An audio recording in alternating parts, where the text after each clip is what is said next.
Thank you, Mr. Thomas. Good evening, everyone, and welcome to the August 15th Penn School District Policy Committee meeting agenda. Before public comment, I believe that there is a board member who would like to say something.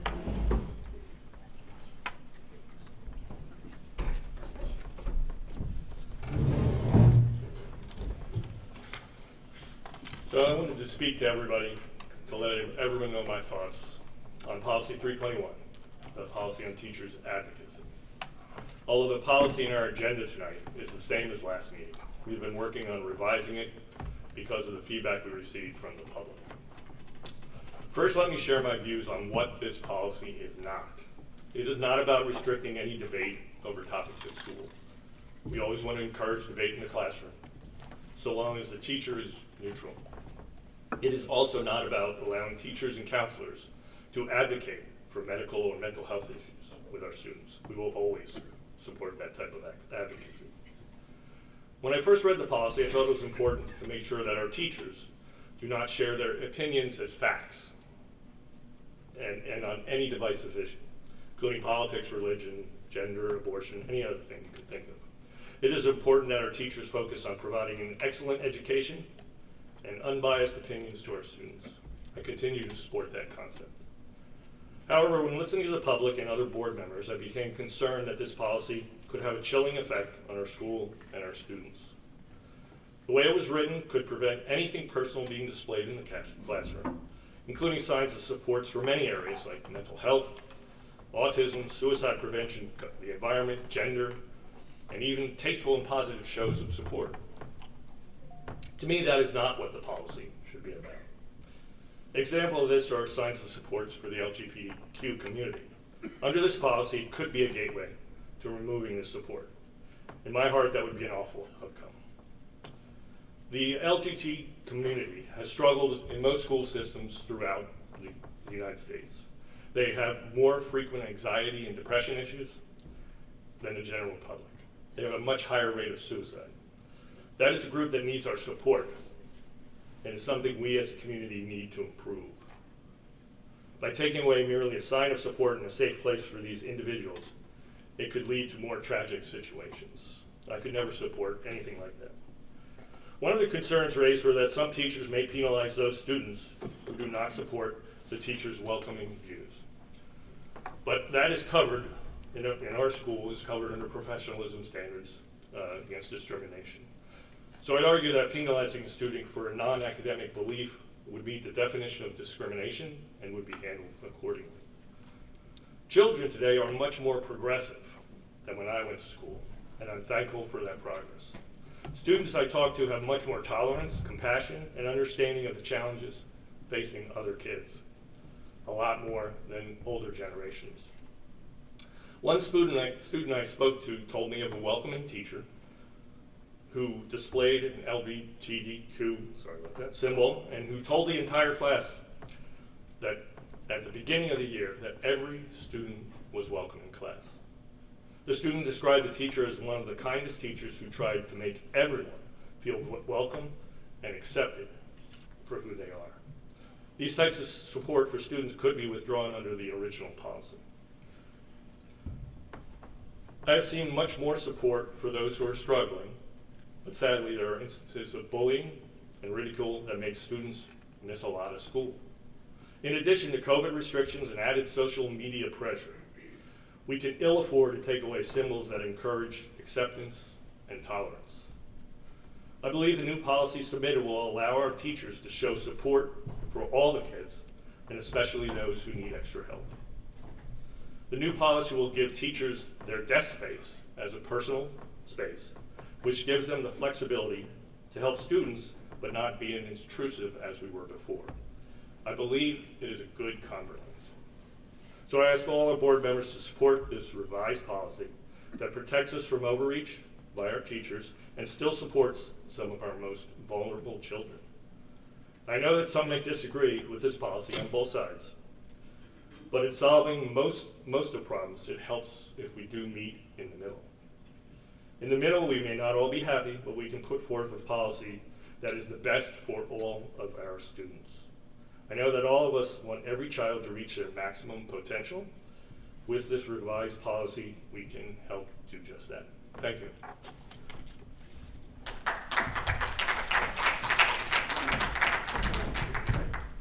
That was well spoken, Mr. Wurs. I would agree with you 100% on that.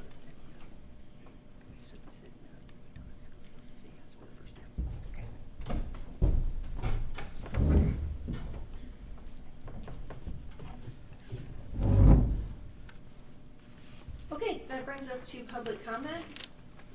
According to policy 903, public comment, which is limited to 3 minutes, should be directed to the presiding officer rather than individual board members, district employees, or members of the public. For confidentiality and privacy rights, specific comments regarding particular individuals must be communicated privately to the school board and superintendent via email at psdschoolboard@penridge.org. The first person we have signed up is Leah Rash from Hilltown.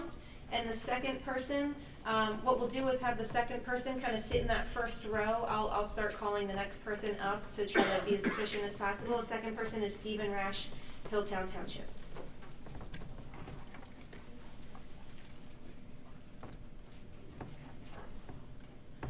Leah Rash, Hilltown Township. Thank you. Like, that was very refreshing to see the needle moving a little bit. I think it is really important that we're finding common ground around these policies and following board policies around using facts and not just what you believe. I'm speaking about the advocacy policy, though, in a slightly different vein. I'm going to talk about my personal story with teachers advocating for my children so you can understand what this is really like in real life. I grew up here, moved away, and moved back after a divorce. My children were well taken care of. It was very amicable, but it's not easy, and it was the hardest on them for sure.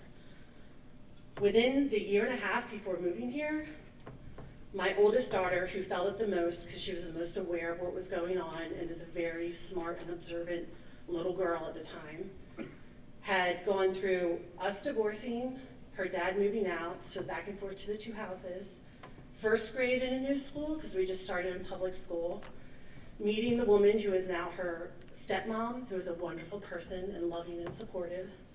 We moved again. Her dad moved to be here. She started second grade again in a new job, and I was in the middle of switching jobs because I took a pay cut actually so I could work from home full time and be around. So these children are loved and supported, but she struggled, and she struggled in school because she's, especially when you're a child who's observing a lot but you don't know how to release it, it was very overwhelming for her. She is not a high anxiety child, but she had terrible anxiety during this time. Late nights crying, early mornings crying. You had really, really good days where she was distracted all day and having fun. You had good days where it was a rough night and morning, but she made it through. And then you had the bad days where she was just bursting into tears and mortified and running out of the classroom to the guidance counselor.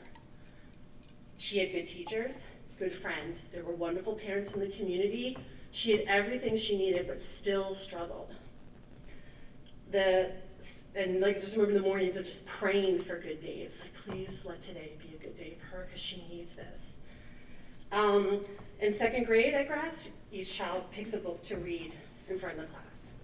When it was her turn, she picked a book called Chocolate Pudding, which is about two brothers whose parents are divorcing, and right before they found out, some big incidents with a mess with chocolate pudding happened, and so they thought it was their fault. And this book is kind of walking children through, like, these things happen, it's not their fault. Her guidance counselor helped her pick that book out because she thought it would be helpful for her to read it in front of her class. And she did. This is the email I got from her teacher almost 10 years ago. I just wanted to tell you both that she did an amazing job. She read so confidently and was wonderful. After reading, the class started making connections to the book and sharing stories. That really is an awesome book to address a very difficult concept for kids. Success. This one thing significantly reduced her anxiety. Please do not take that away from teachers to be able to make those choices and pull those resources when they need them.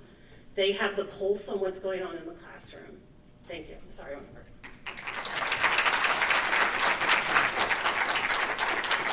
Thank you. Next is Stephen Rash, and the next person after that will be Jennifer Shipman, East Rock Hill Township.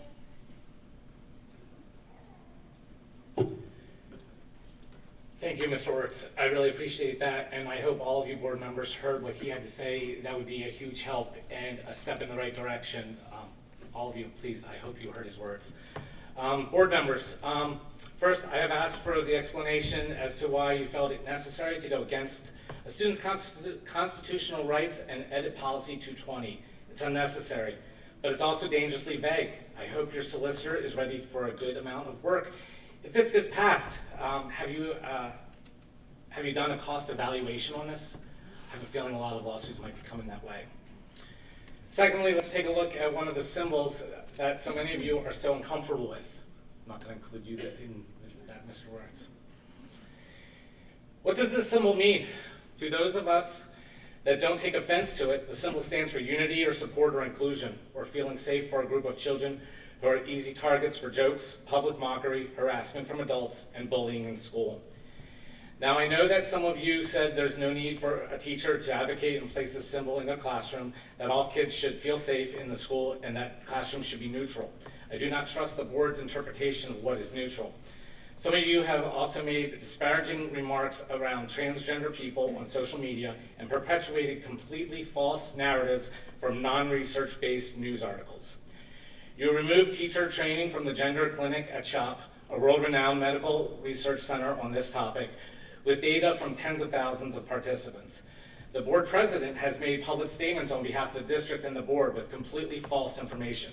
Completely false. How is this allowed?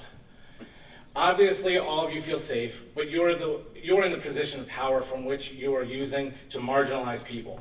That's what we are talking about here. People. LGBTQ plus is not a lifestyle. It is who someone is. It is not political. LGBTQ plus people are Democrats, Republicans, independents, and libertarians. It is not religious. LGBTQ plus people are all sorts of religions. And it's only as controversial as you have made it in order to push your personal agendas. You could just as easily set your sights on being left-handed or Irish.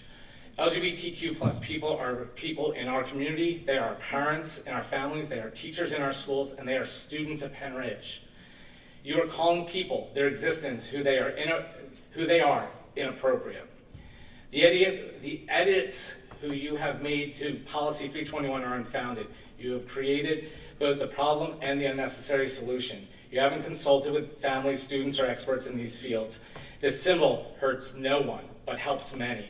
When leadership ignores proven methods, families and students representative of that community, national mental health and medical experts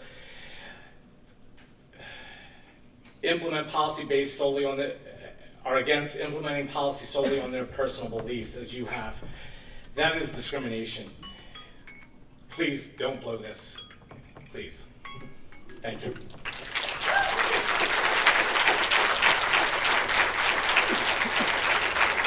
Thank you. Next is Jennifer Shipman, East Rockville Township, and then Vanessa Wineline, Hilltown Township. Thank you. Hi, Jennifer Shipman, East Rock Hill. Good evening. I'm the parent of a current high school student and a 2020 Penn Ridge alum. I attended in person and in entirety the previous policy committee meeting on August 1st. It lasted 4 grueling hours. I was disappointed that the board chose to reserve the discussion on what you surely anticipated would be the topics of most interest to the community, those being student expression and teacher advocacy, until the end of that 4-hour meeting. By that time, many community members had left, probably to put children to bed or tend to other family responsibilities, or maybe because they were simply exhausted from working that day. Unless they found time to go back and rewatch the live stream, most community members therefore miss those important discussions by the board members. Now the board is squeezing in a second policy meeting tonight on short notice, and while many families are on vacation, apparently so that a vote can be taken on these policies before the start of the school year. With all due respect, it seems an awful lot like the board is quietly trying to implement controversial policies while most people are not paying attention. Likewise, it is disappointing to see that student expression and teacher advocacy discussions have once again been relegated to the end of tonight's published agenda. This raises the likelihood that, yet again, many people will need to leave and will miss out on the board's discussion of those policies. I'm willing to bet that most of the people in this room, and there are a lot, are not here to listen to discussions about dual enrollment and home education. These are certainly important topics for the board and administration to discuss. But let's face it, they are not drawing this crowd and they are not drawing the news.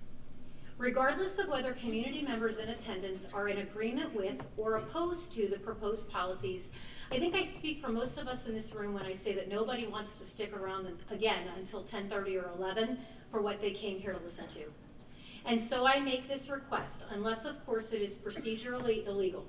In the spirit of transparency, respect, and accountability to the community members in attendance, will you please rearrange the order of tonight's agenda items to place the discussions on student expression and teacher advocacy earlier in the meeting so that all of us present may hear them at a reasonable hour? Thank you. Thank you. Next is Vanessa Weinlein, followed by Jane Kramer, Sellersville Township. And I just wanted to be clear about the order of policies. They are in numerical order, second read first, first reading second. So that's literally the reason. That's the order they're in every single meeting, numerical order. They're not taken out of order for any particular reason. Just wanted to point that out. Okay, good evening. My name is Vanessa Weinlein, and I'm a resident of Hilltown Township. I'm also a mother of 3 children here in the district, a high schooler, who I asked to come tonight, but she thought she would become too frustrated to be here, which says a lot. Also a middle schooler and an elementary schooler. Tonight, I would like to speak to you about the policies on the agenda as listed. I'm dismayed and distraught at these policy revisions. I believe they are unconstitutional in many regards, and also, quite frankly, completely unnecessary. I'm not sure the purpose. In a time when students need, more than ever before, to feel connected, seen, and empowered, I believe these policy revisions, specifically textbook adoption, student expression, and advocacy, limit and isolate. Penridge, should these changes be adopted, will be moving backward instead of forward. We should take steps to move forward to create an inclusive, representative, and supportive school environment, not steps backward. I urge you to reconsider the policy revision language, including textbook adoption, student expression, and advocacy activities. These policy revisions, as written, will hurt students, hinder staff efforts to build strong and healthy curricular and co-curricular opportunities for our students. Thank you.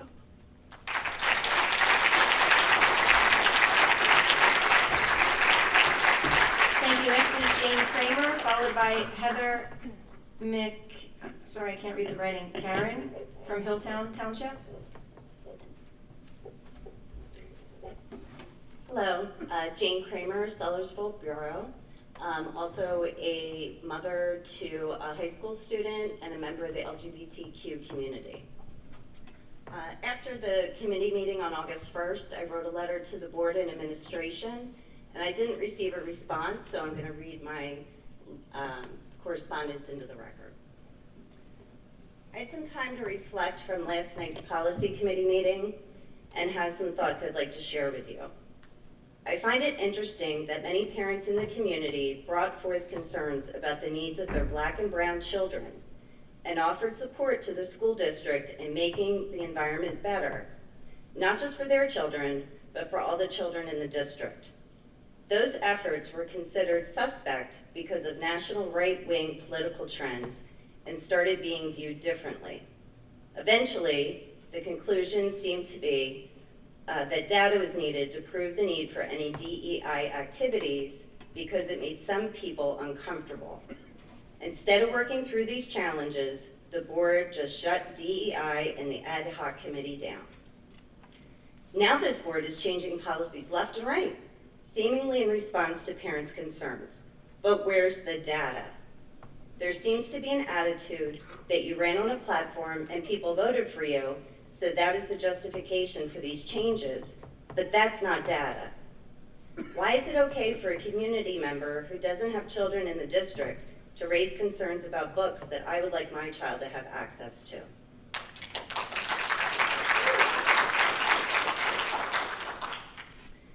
Last night, so August 1st, I sat next to a young black woman, the parent of an elementary student who recently moved to the area. She shared with me that her daughter is being racially bullied, and with tears in her eyes, asked me why the teachers in Penridge don't receive any training in managing racial bullying. Good question.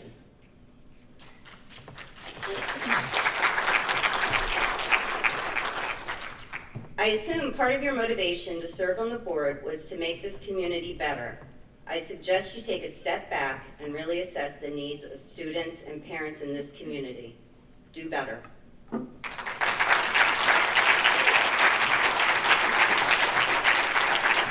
you, Heather McCarron, then Emily Smith, East Rock Hill Township. So Heather McCarron, Hilltown Township. I don't currently have any children in the district. I have 3 Penridge graduates. My 2 girls are graduating college in 3.5 years, both Dean's List. My son graduated Temple Honors. My kids got a good education at Penridge. I'm not sure quite what's happening here right now. Advocacy is supporting something. I'm here advocating for the school district today. My youngest daughter, who's here, said to me today, Penridge is a hard place to be different. Is that what you're afraid of? Are you afraid of different people? Are you afraid that people who don't look like you, don't think like you, aren't in the same kind of relationships as you, are going to be moving in, sending their kids, exposing your children to them? I'm not exactly sure what's happening here.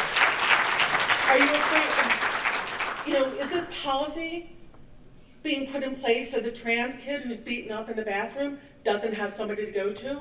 Or the girl who's been sexually assaulted in the hallway doesn't have somebody to go to? What are you doing? What are you doing? These things have happened in Penridge School District. Don't deny it. It's happened. I know from personal experience that members of the current sitting board are not above monitoring social media of students during school hours, off school hours. They're not above calling the principal and having that child called down to the principal's office for comments or advocacy that child under 18 did while not in school. What are you doing? This community needs to beware, because this board, members of this board, will monitor people's social media.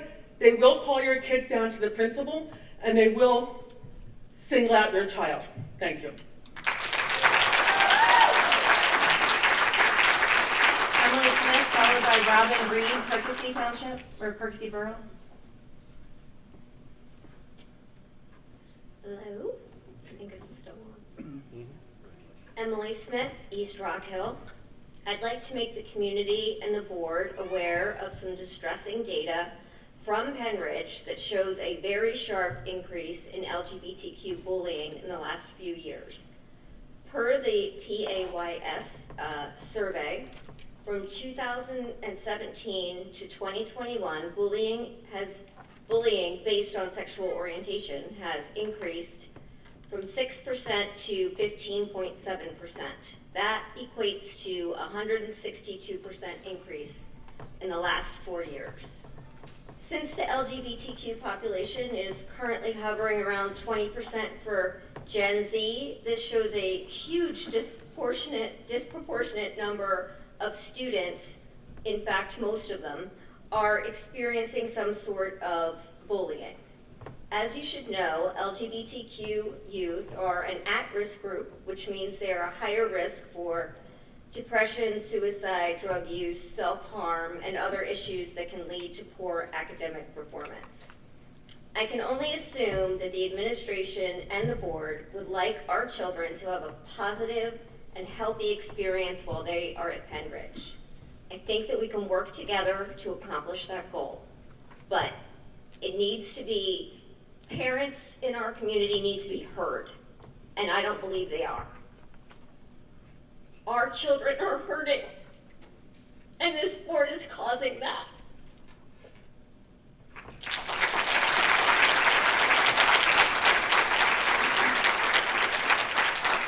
Robin Reed, followed by Stephanie Regina, East Rock Hill Township. Robin Reed, Percy Borough. I come to you tonight as a rising senior at Penridge High School, concerned and worried about your policies drafted on student expression and teacher advocacy activities. As far as Policy 220 goes, I'm sitting and watching conversations that directly contradict the policy as written. The board's conversation about this policy was actually quite encouraging. You assured the community that this was only going to affect bulletin boards. As a student, this made sense, as I know strange things can crop up on those boards. However, the existing process is definitely sufficient. Right now, all flyers must be signed off on by Dr. Cashman. If a flyer does not have his initials, and the flyer is subject to being taken down, and the creator of said flyer may be apprehended for inappropriate flyer making. I could recognize the issue, and I could appreciate the first draft attempt at a solution. However, the policy as written addresses student expression in general, and can cover placing materials on desks, tables, on or in lockers, walls, doors, bulletin boards, or easels. As written, this policy could affect student expression in any way, regardless of what you say in conversation. When it comes to the teacher advocacy policy, I am just as concerned. At the last meeting, a board member said that reasonable people know where the line is. Reasonable is such a subjective term. The board's idea of reasonable seems to be that safe space stickers have no place in schools. On the other hand, it is clear that many members of your teaching staff, administration, and community believe that safe space stickers are reasonable. As a straight student, I can tell you these safe space stickers do not detract from my learning experience, rather making a more neutral and therefore inclusive space to learn. How can your teachers be Penridge proud if they can't show any pride? Really, I would like to thank the board. As a result of such vaguely worded policies, you have created such a hysteria that it has reached the attention of many law and news agencies on a nationwide basis. Now, if students like myself notice the board, a committee, or administration unfairly enforcing this policy, an example being allowing talk of Bible verses, but not the LGBTQ+ community, the student and community population is so mobilized and aware that we have the ability to pick up and act on any injustices enforced. You have given students the power to alert agencies like the ACLU, who I do not need to remind you are more than prepared and ready to help keep you accountable. Thank you for the opportunity to use my critical thinking in this new way. Have a good night.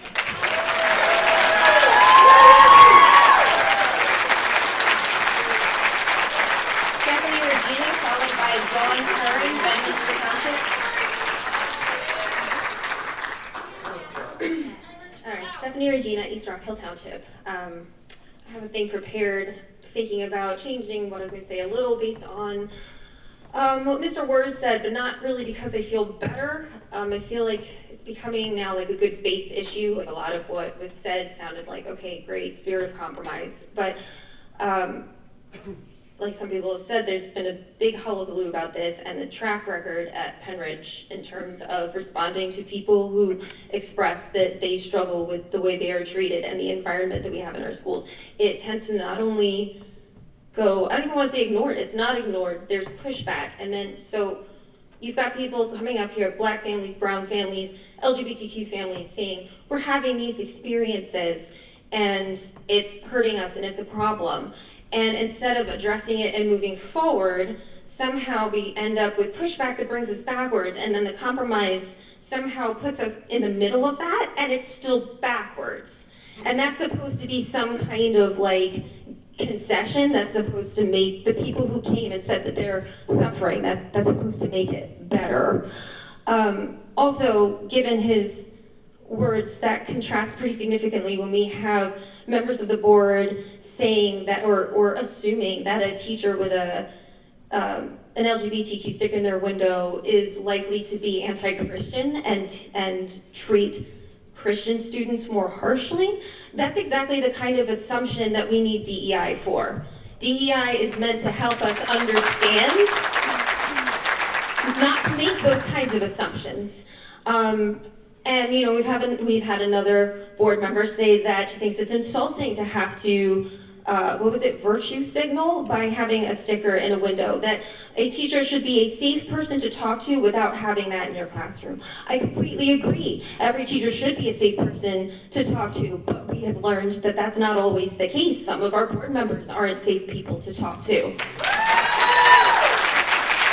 And the only time there will be for those stickers to come down will be when everyone is willing to have one in their window, because it's not a problem anymore. Until everyone is willing to have one, they need to be there, because how else will you know who is going to be accepting?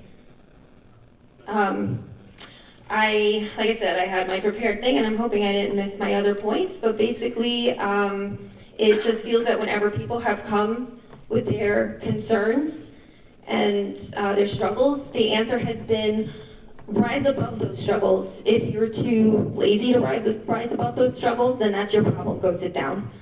That seems to be the answer that Penridge usually gives to the families who come to them for help. I think that's all I have. Next is Adrian King, Hilltown Township, followed by Rallian Besh, East Rock Hill Township.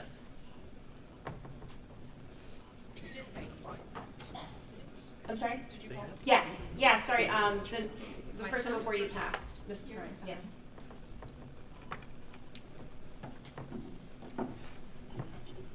So hi everyone, Adrian King, Hilltown Township.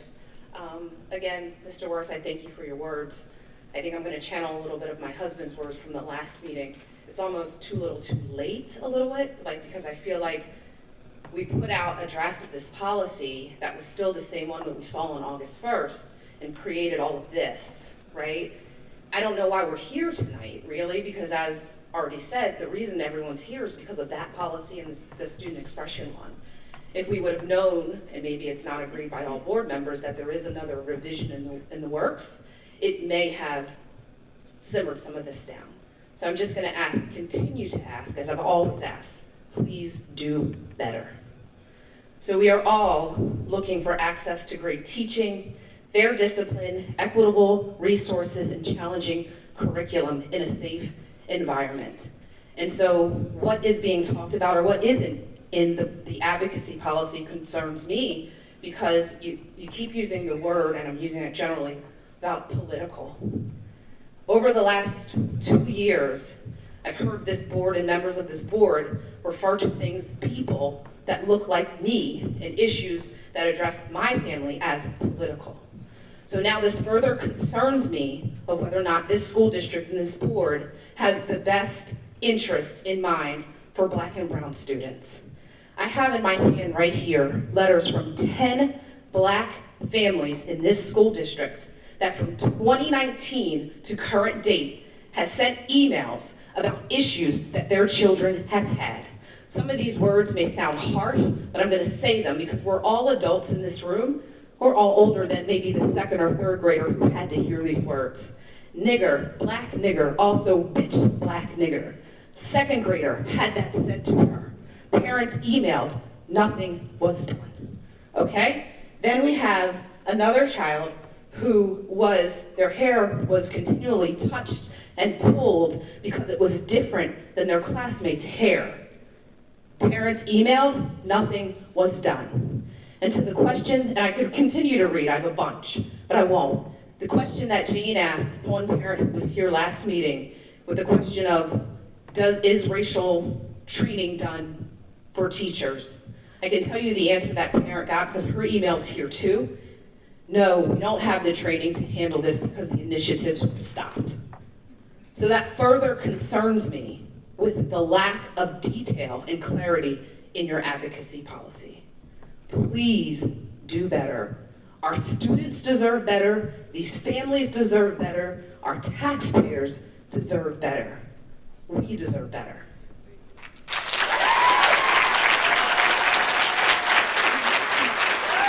Ellian Besh, followed by Amy Besh, East Rock Hill Township. Hi, Raylene Besh, East Rock Hill. Sorry.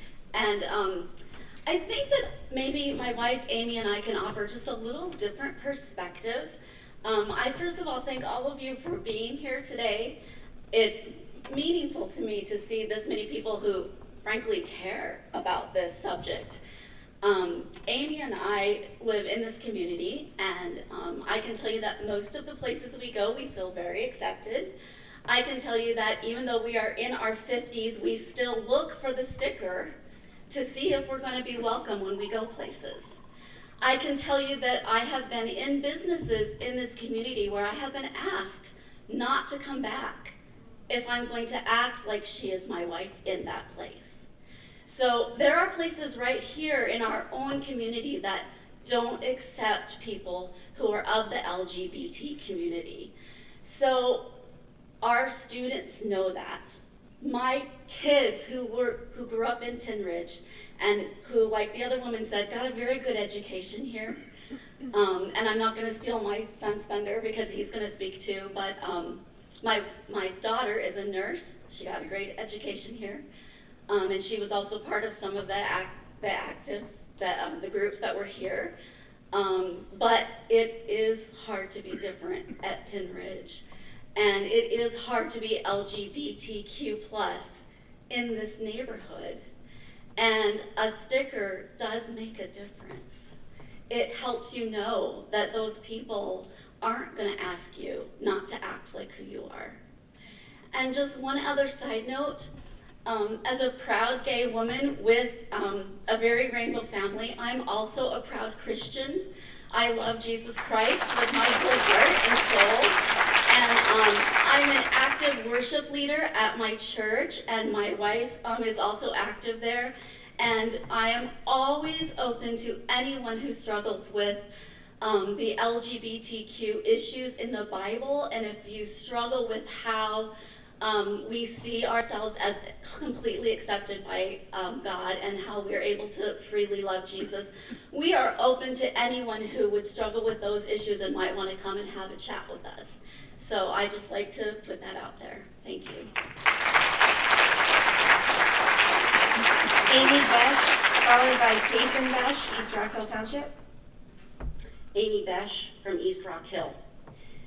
My wife kind of stole my thunder, but I do want to say that her and I grew up in very Christian, conservative homes, and I was affected almost to taking my own life. If a teacher would have been open for me to come to talk to, I might not have struggled the way I did. I married a man, lived the life that I was told to live, had 2 wonderful children that I love out of that marriage, but it nearly cost me my life. I don't want to see that happen to kids here at Penridge. I really don't. It's unnecessary. We don't need to do that to our children. My child, my son, that I loved with all my heart, that God gave me a son, is my daughter now. It's difficult. Just because I'm a gay woman doesn't mean it's easy when you have a trans child. Not only do the students need help and assistance and an advocate, but the parents do too. Parents are out there on their own. We need teachers to help parents. That's what you're here for, right?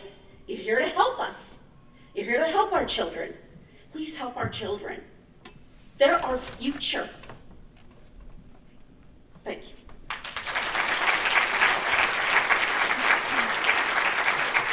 Payson Besh, followed by Kim Bedelian, Percy Borough. Hi, Kason Besh from East Rock Hill. I graduated Penridge in 2018. I did not come out as trans until the day of my graduation, so I walk these halls as a very different person than I stand here today. I can say just from personal experience, many teachers that I had would have those stickers, many teachers I didn't have would have those stickers, and me just walking through the halls as a very confused and terrified high schooler, they did make a difference, and they did help me have hope. Many people have touched on the point that LGBT students, youth in general, are at a much higher risk for suicide and depression and anxiety and everything.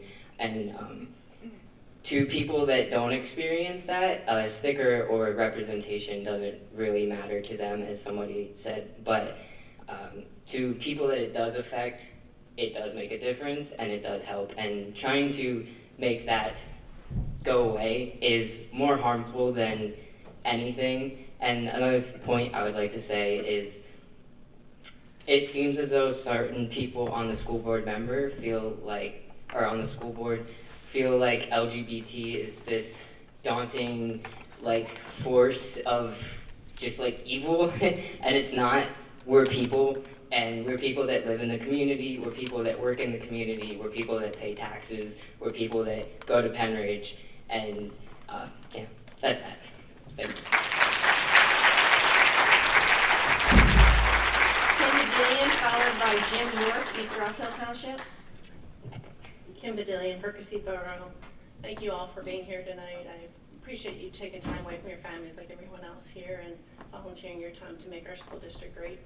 I appreciate that the administration and the board investigated the concern that tech school students have decreased flexibility in their schedules due to their chosen course of study.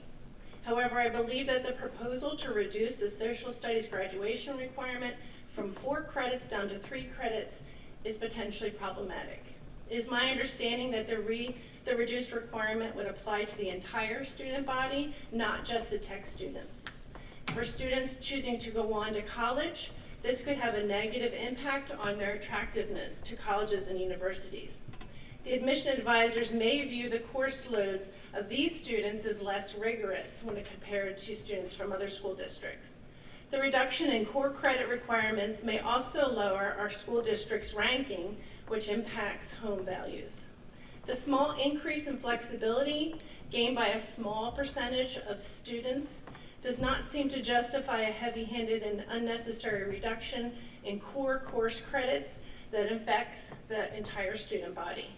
Please consider keeping the graduation requirement for social studies as it currently stands. Thanks.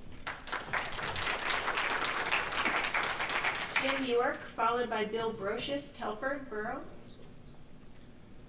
Jim York, East Rock Hill.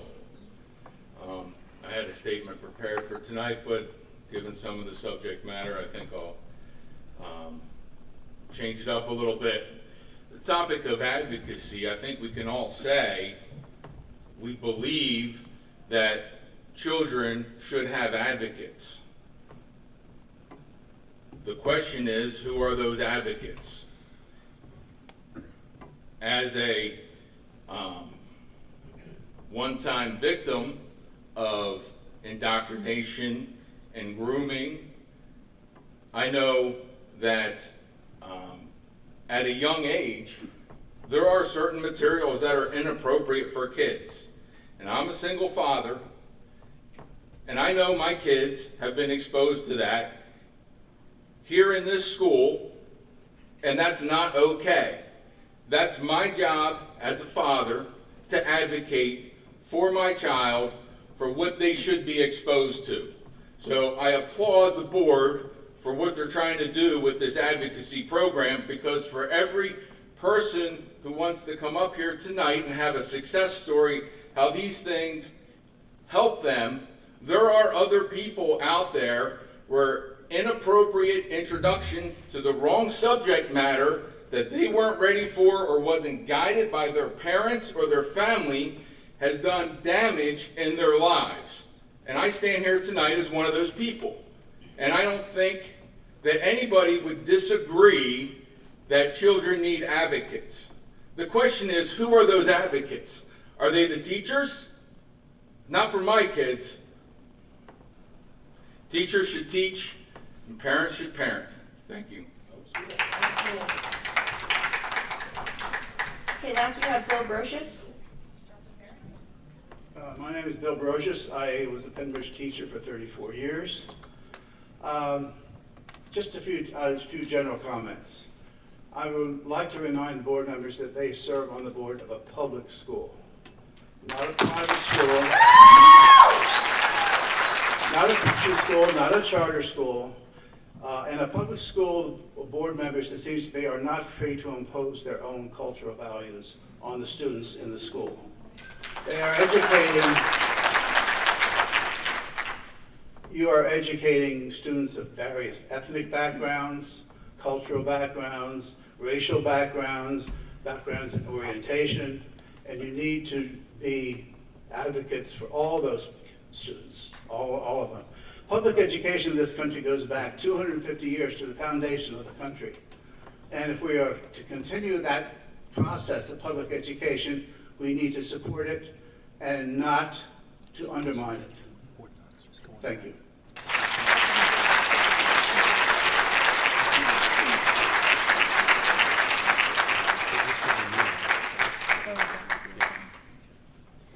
Okay, all the other comments just were not on agenda items, so they will all be called at the end of the meeting for the second comment period. Okay? So the first policy up is the graduation requirements. So the first set of policies that are on the agenda are policies for the second reading. So we have one policy listed for this evening, and it's policy 217, graduation requirements. So an additional slide was added to the graduation requirements presentation that now outlines the option to take 3 credits for social studies instead of 4, and 8.5 credits of electives instead of 7.5. Mr. McCullough, could you call that up for us, please? Just those 2 slides. Board members, you have access to board docs. There's only one slide that's different. I just wanted to highlight the 2 once we get the projector up and running.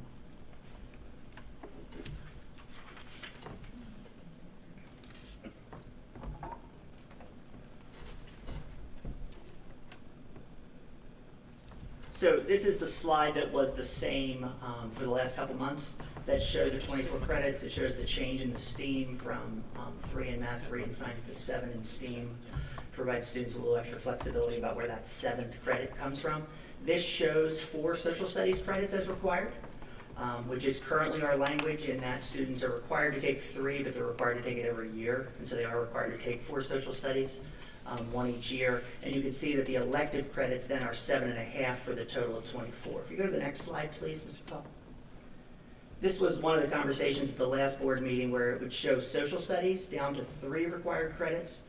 To keep the total at 24, you can see that the elective credits were added to 8.5. So that is the only difference in this chart from the previous chart, the 3 and the 8.5 instead of the 4 and the 7.5. It didn't seem as though there was any conversation about lessening the 24, which is why that elective was added. There were 2 other things that were talked about at the last meeting that both involved health and physical education that are not showed up in this chart, that do not show up in this chart. One was talking about adding flexibility for all students by moving all the required health into one class. Currently, students take some health in 9th grade and then some health in another grade, primarily 10th, but it can be in any of the grade levels after 9th grade. And so we do have a scheduled conversation with the health and PE teachers to talk about that. That doesn't change the 1.5 credits, so it would not change this chart. And that would be a conversation for curriculum once there's a recommendation in that area, because the 1.5 credit would stay in place. The other one was to try to provide additional flexibility for tech school students by taking the 0.5 health and PE credit that is beyond the state minimum, to move it to a different bucket. We didn't quite have a title for it, but to move it to a different bucket that could be accomplished at tech school. This is a discussion that we are going to have with both tech representatives as well as our PE department. It would have no impact on students this year simply because PE is still a tech school and all 9th graders take that 1 credit.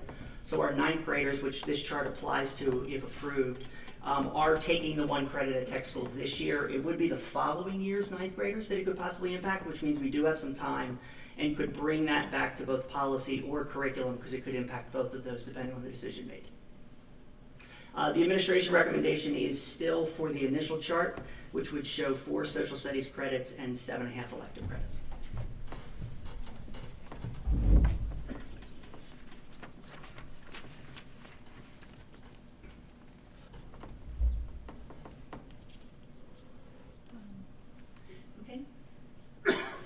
So just to be clear, the change in the social studies wasn't a tech part, the health and phys ed part was the one for tech. The social studies was for everyone, and that's just a difference of opinion. But I guess we should go through, I know when we talked about the health and phys ed piece last time, we had talked about not wanting to pass the policy and then come back to it, that we wanted to fix it at once and then pass the policy. So, you know, I wouldn't want to pass it now and then come back to the health and phys ed issue later. I'd rather address that in this policy all at the same time and pass it once. I think that was kind of the consensus last time, but we can see if people's minds have changed, if there's different opinions. So I guess we need to decide, one, the social studies piece, 3 credits or 4, which people want to move to the board meeting for a vote, followed by the health, whether or not the health and phys ed piece,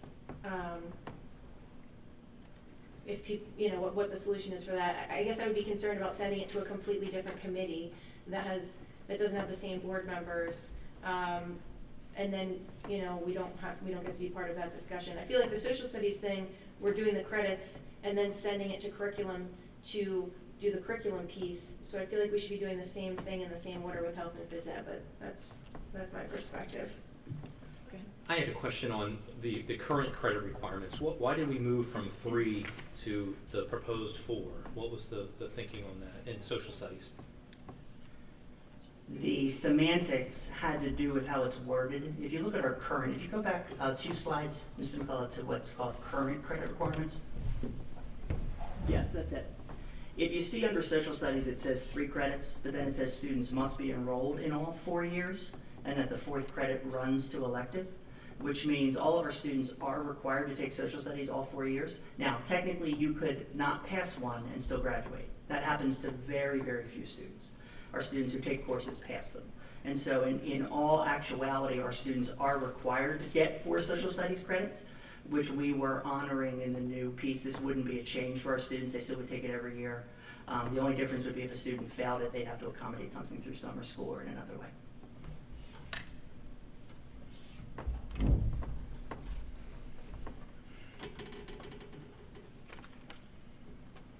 Okay. Do you want to go down the line and everybody can share their thoughts? Mrs. Blomgren, do you want to go first? I don't necessarily have thoughts on going on to 3. I like the idea of giving them choice for an elective, but I'm kind of either way on keeping it at 4 or going to the 3. I do like the idea with the health and PE, if it can help out tech in that area, and if health and PE teachers are on board with it, I'm okay with that piece.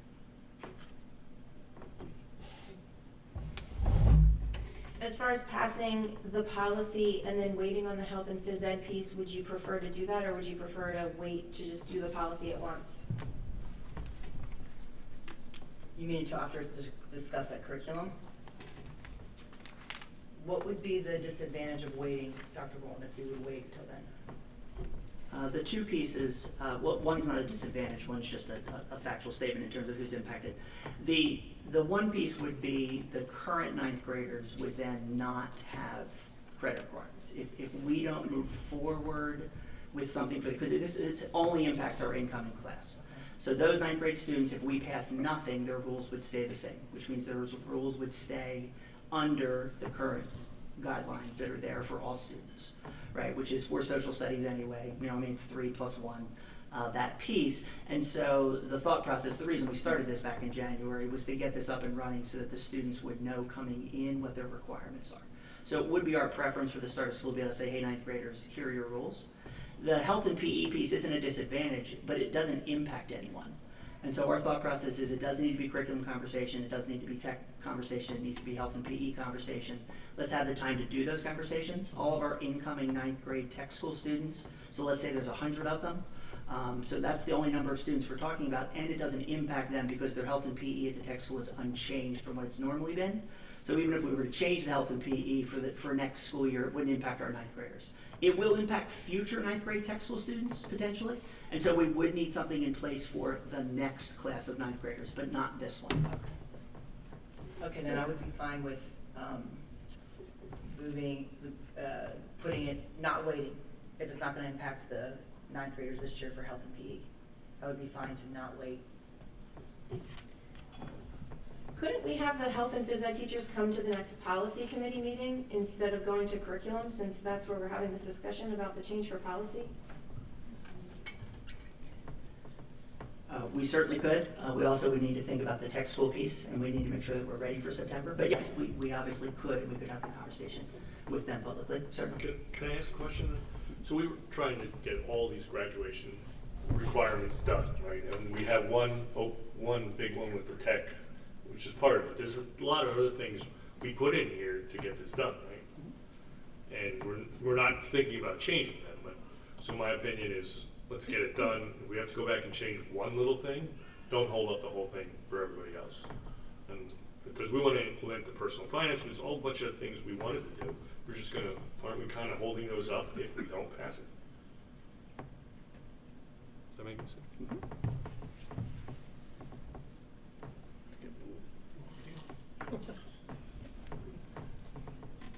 Sure. I'm kind of twisted in between about the whole thing, to be honest with you. I'm really cautious about looking at reducing social studies to 3 credits from 4 credits. I waver on whether or not that we should be looking at that. I kind of like the idea of 3 credits, opening it up for other electives. I'm really concerned about the PE for the tech school. I think that adversely affects our students at the tech school. So I would like to see that requirement pushed forward as soon as possible. At least we get some conversation going beforehand versus waiting. Kind of the same scenario that Ron had. Mr. Cormack, I'm sorry, just from a clarity standpoint, are you advocating for 3 or 4 social studies credits? Because we'll need some level of consensus to either move it forward at the next board meeting or to bring it back to policy. I'm saying 3. 3, okay, thank you. I actually, Mrs. Blomgren, I don't think gave a straight answer either on that, were you 3 or 4? I know, I'm up for like hearing, and if the majority goes, I'm kind of either way on that. I like the idea, like you said, about giving them some choice, but that one's not something that I could go either way on. So Yeah, I mean, we heard a comment last time too about this affecting the ranking or whatever, but I've never heard any basis from the state that suggests that an extra social studies does that. So I'm not really seeing where the connection is. I mean, you could have a kid who's a science major who takes an extra science, and a college isn't going to knock them because they took an extra science course. They're going to think that's a great thing. So I guess I'm not following that piece, but so you want to see where everybody lands and go last? Is that where is that what I'm hearing? Yeah, I mean, that's okay. Fine. I'm not like swayed either way. I need to hear like, I guess something to be like, I know that we don't want to go away from the core, or like Dr. Bolton's your recommendation to stay at the 4. We don't want to go away from the core courses, especially with social studies. But I guess I know I'm still, I guess, undecided. Okay, Mrs. Batisky. I support sticking with the 4 social studies credits. I think choice is generally a good thing. I think we do give a lot of choice, and I think at some point too much choice creates confusion and too many paths to go down, and you kind of have to narrow it in a little bit. So I would advocate for moving the policy forward and passing it. One piece that we mentioned at another meeting that I did not mention tonight, when we talk about flexibility and choice, students currently have 7 credits of periods per year. That's the maximum a student can handle by just coming to school, not doing extra things like community college or anything like that, is 28 credits. They're only required to have 24 to graduate, but they could earn 28. The average student earns between 26 and 27 credits when they graduate from Penridge, the average student. More than half of those credits are student selected. So when we think about flexibility, even built into some of the requirements, there is student choice in terms of which course to take. Not all of them, but some of them. And so when we look at electives, you look at extra credits, you look at some of the things within the core subject areas, more than 14 of those 28 credits are completely student choice. And so from that standpoint of it, you look at this chart and you go, oh, there's no flexibility. There is more flexibility than there's not in the current recommended system. So I support the 4 credits for social studies. I look at it as, I know the administration and all the senior leadership got together on this over the past 6 months, a year, and they put their recommendations together, and I think we should move forward with it and not drag our feet. And we can fix something if it needs to be fixed later, but there's so much we put into this. Let's get it going. I mean, I'm from a business background. If we made decisions that took 6 months all the time, we wouldn't be in business anymore. So at some point, we got to make it. Let's get moving, okay? I guess that's me. I would say I like the flexibility about the social studies. I would stick to the 3. I like the flexibility of having other options to go with science or math. The health and PE. The PE, I think, will affect the tech school students. I believe it is important that, you know, we nail down all the policies together. If we're moving forward with the policies before we move into curriculum, like we're doing with social studies, we nail down the policy and then we move to curriculum. We do the same thing with PE. We can do the same thing moving forward, get it nailed down to policy, and then we move forward to curriculum. My thought. I would echo exactly what Dave says. I would make both changes now, and then move forward. And then both of the details for the curriculum can be worked out in the curriculum committee. But I would suggest moving the requirements for the health and phys ed into that half credit, having the other credit be the fitness credit, inclusive of the tech school, which I think is what Dave was saying, and then doing the 3 social studies. Jonathan?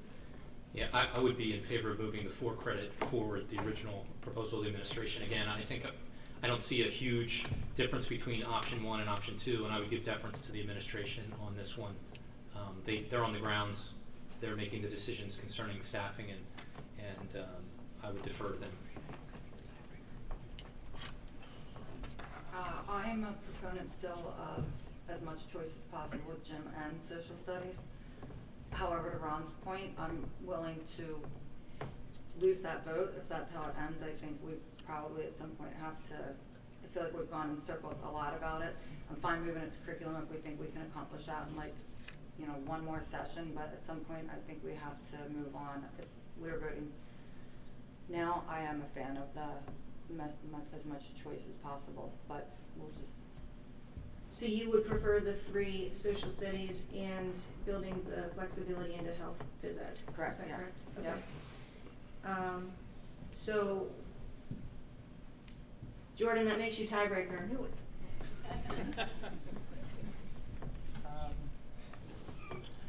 I know we discussed, like, the most important thing for social studies is like getting the civics in there and some of those things. And I know if they have 3 credits, sorry, I'm speaking out of thinking. I would probably be more of a proponent of them having choice, and I think we can get some of those things that we wanted to do with the curriculum, with putting civics in there and different things like that. I know there was like talk about even econ being like more something that students could take or at least go into because it is something that's really good to know. So just kind of we can have those discussions in curriculum, but I would go with the 3 social studies. We will bring back a 217 updated chart for proposal for first read at the August meeting, and then could pass it as a second read in September. Okay, the piece I didn't get clear direction on is the direction for the health phys ed piece. I know Ricky, Dave, and I said we should just change it and then send it to curriculum. I think Jonathan said leave it the same. Correct. I think Ron said to have the conversation later, I believe. I'm fine if we can accomplish it now. I don't want to push the whole thing off for months to get the PE part right. So if we can agree on that, I'm fine with either way on the PE stuff. We'd like the 4 credits, but I'll give on that too. I'm just trying to get something out so we can.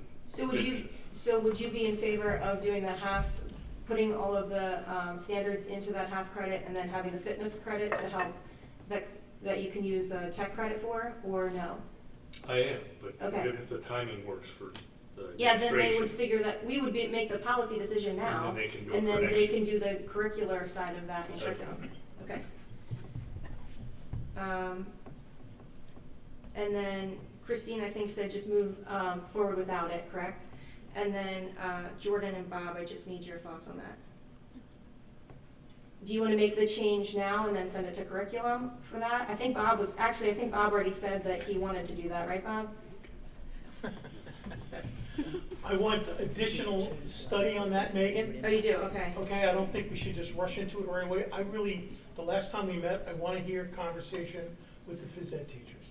We have not had that at this point. Okay. I think they're an integral part of that of this process, and their conversation is necessary. So Jordan, your tiebreaker again.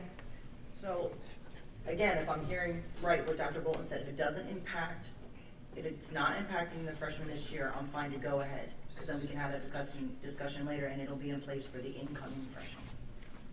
So you're saying you want to have that discussion again later? No, I'm saying if it's not going to impact the freshmen this year, it's not going to change anything, whether we have this discussion now or wait to have the discussion with the health and PE teacher, I'm fine to move forward. If it's going to impact something now, then I say we wait until curriculum. But if it's not impacting anything, then I'm fine to move forward. So you want to wait and talk to the teachers is what I think I hear you saying, right? No. Because I don't think it's we should impacting do. anything. So I'm good to go forward now because it's Oh, not. you're good to go forward now I'm with good to the go forward health- because it's not going to impact Oh, the okay. freshmen this year. So you want to do the health and phys ed change now? Is that what? No. You don't want to change it now and you want to wait for the discussion? Yeah, That's what sorry, thought yes, you we can said. wait for it, right? So leave it the way, yeah. So leave it the way it is. So we can go forward with the Okay, then can we graduation. bring the health and phys ed teachers to our next policy committee meeting so we can figure that piece out and move forward? Dr. Bolton? Yes, we will certainly invite representation. Thank you. Okay, and then I believe that's it for graduation requirements. Is there anything else from anyone? Okay, then that moves us to the first read, which first is adoption. I know some people are disappointed. I think graduation requirements, what our kids need to do to graduate, is actually one of our, if not our most important policy. So the policies for the first reading, first is 108, adoption of textbooks. So under 108, adoptions of textbooks, from our last meeting, the standards of approval section was revised to be more clear for criteria for textbook selection. Language was used from our current policy 109 to further define this.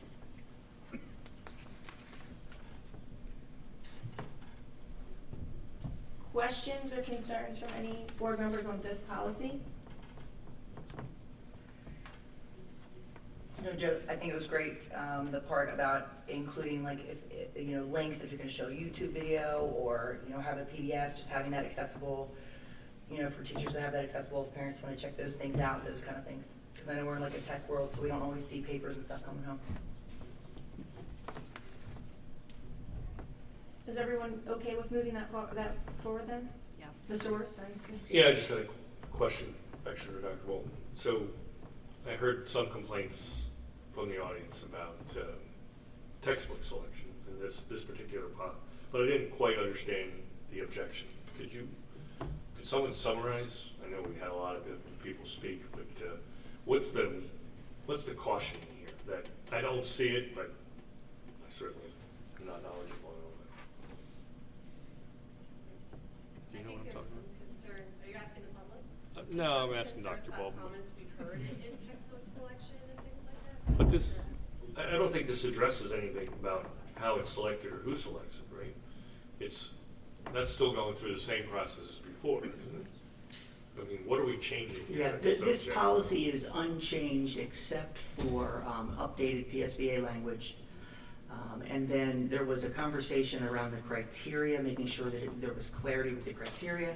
So we thought it makes some sense to go to another policy that we already had and just cut and paste the criteria because 109 talks about criteria. So the language in 108, which are numbers 1 through 6, under criteria, are cut and pasted from another policy that we have. So And so the textbook approval process doesn't change at all. It still goes through, it's still teacher run, curriculum supervisors supervise that piece. The recommendations come through the assistant superintendent to the board. They're discussed publicly before any textbooks are approved. They're all posted on Atlas, or if they're old enough, they're not on Atlas, but they will be on Atlas as they're updated. Okay, so I guess my point was this is not new. This is already a policy, the one in the green. Correct. It does not Okay. change the process behind what we're doing here. I'm okay with Correct. moving on because I don't think this is an issue. I mean, there's a lot of miscommunication here, and we should have said this was part of another policy, and then it would have saved a lot of grief. Okay, so everybody's comfortable with moving that one forward? Yes. Okay, then that brings us to curriculum review by parents, guardians, and students, policy 105.1. So with this policy, under guidelines number 7, it was revised to note a line regarding transparency, where the policy identifies that staff is encouraged to post ad hoc materials to their online class sites when possible and practical. And then number 8 under guidelines was removed per our discussion at the last policy meeting.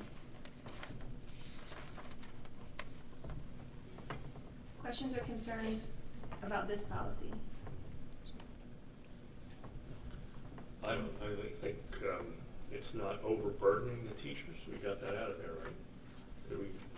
Where they had to, some of the original language was much more strict, so I'm fine with it. Okay. Then we'll move that one forward. And next is dual concurrent enrollment. So for this policy, an exception clause is being recommended that allows the superintendent or designee to allow any dual enrollment course, assuming there is agreement from student, parent, counselor, and building administrator, which this part could be found at the very end of this policy. If you remember the conversation around this policy, it came around 2 pieces. One was in bullet 2 where it says courses will not supplant the courses at the high school. And so we did send an update to the board, but we'll make that update publicly in terms of that language, where the supplant language was changed prior to the current administration. And it had to do with 2 pieces. It had to do with the board at that time saying they wanted to make sure, like I mentioned last time, that the curriculum was a Penridge curriculum. And then in the core subject area, our students were getting a curriculum that we know what's in it and who's teaching it, as well as union concerns about the potential loss of jobs if a lot of students were to go through. Now, we have not seen a lot, although we do think that this will continue to increase in popularity, especially with online learning, be a little more accessible for students. You don't have to physically go somewhere. You can go to the library 3rd period and take an online course through a college. So some of that will increase our numbers, but we don't expect it to be. The other piece had to be with, can we make exceptions for that? Like, is there a way that students who don't fit this criteria, could we allow them? Which is why we thought that the superintendent would be the right person to kind of mitigate those. It's tough to list the what-ifs because they're different in every circumstance. And so we would really, and so it's the 4 stakeholders, right? It's the student, it's their parent or guardian, it's their counselor, because it's primarily a credit and what you're replacing it with, as well as the building administration. They would then bring their concerns to me, the assistant superintendent, as well, and then we would make that decision for that, which is what we tried to get at with that exception language that we thought we heard was something that the board was looking for. One thing that in watching I wasn't at the last meeting, but in watching the meeting, it wasn't raised. All the focus tended to be on that student's ability to go and take the class. But I think something's lost for the rest of the class if some of those students leave. The benefit is not just for that student, the benefit's for the rest of the class. So I think it's important to have that it shouldn't supplant the courses, because then I think the rest of the students suffer in some way by not having students that are really engaged in that topic go elsewhere. And then the people that remain have something lesser than what they would have had before.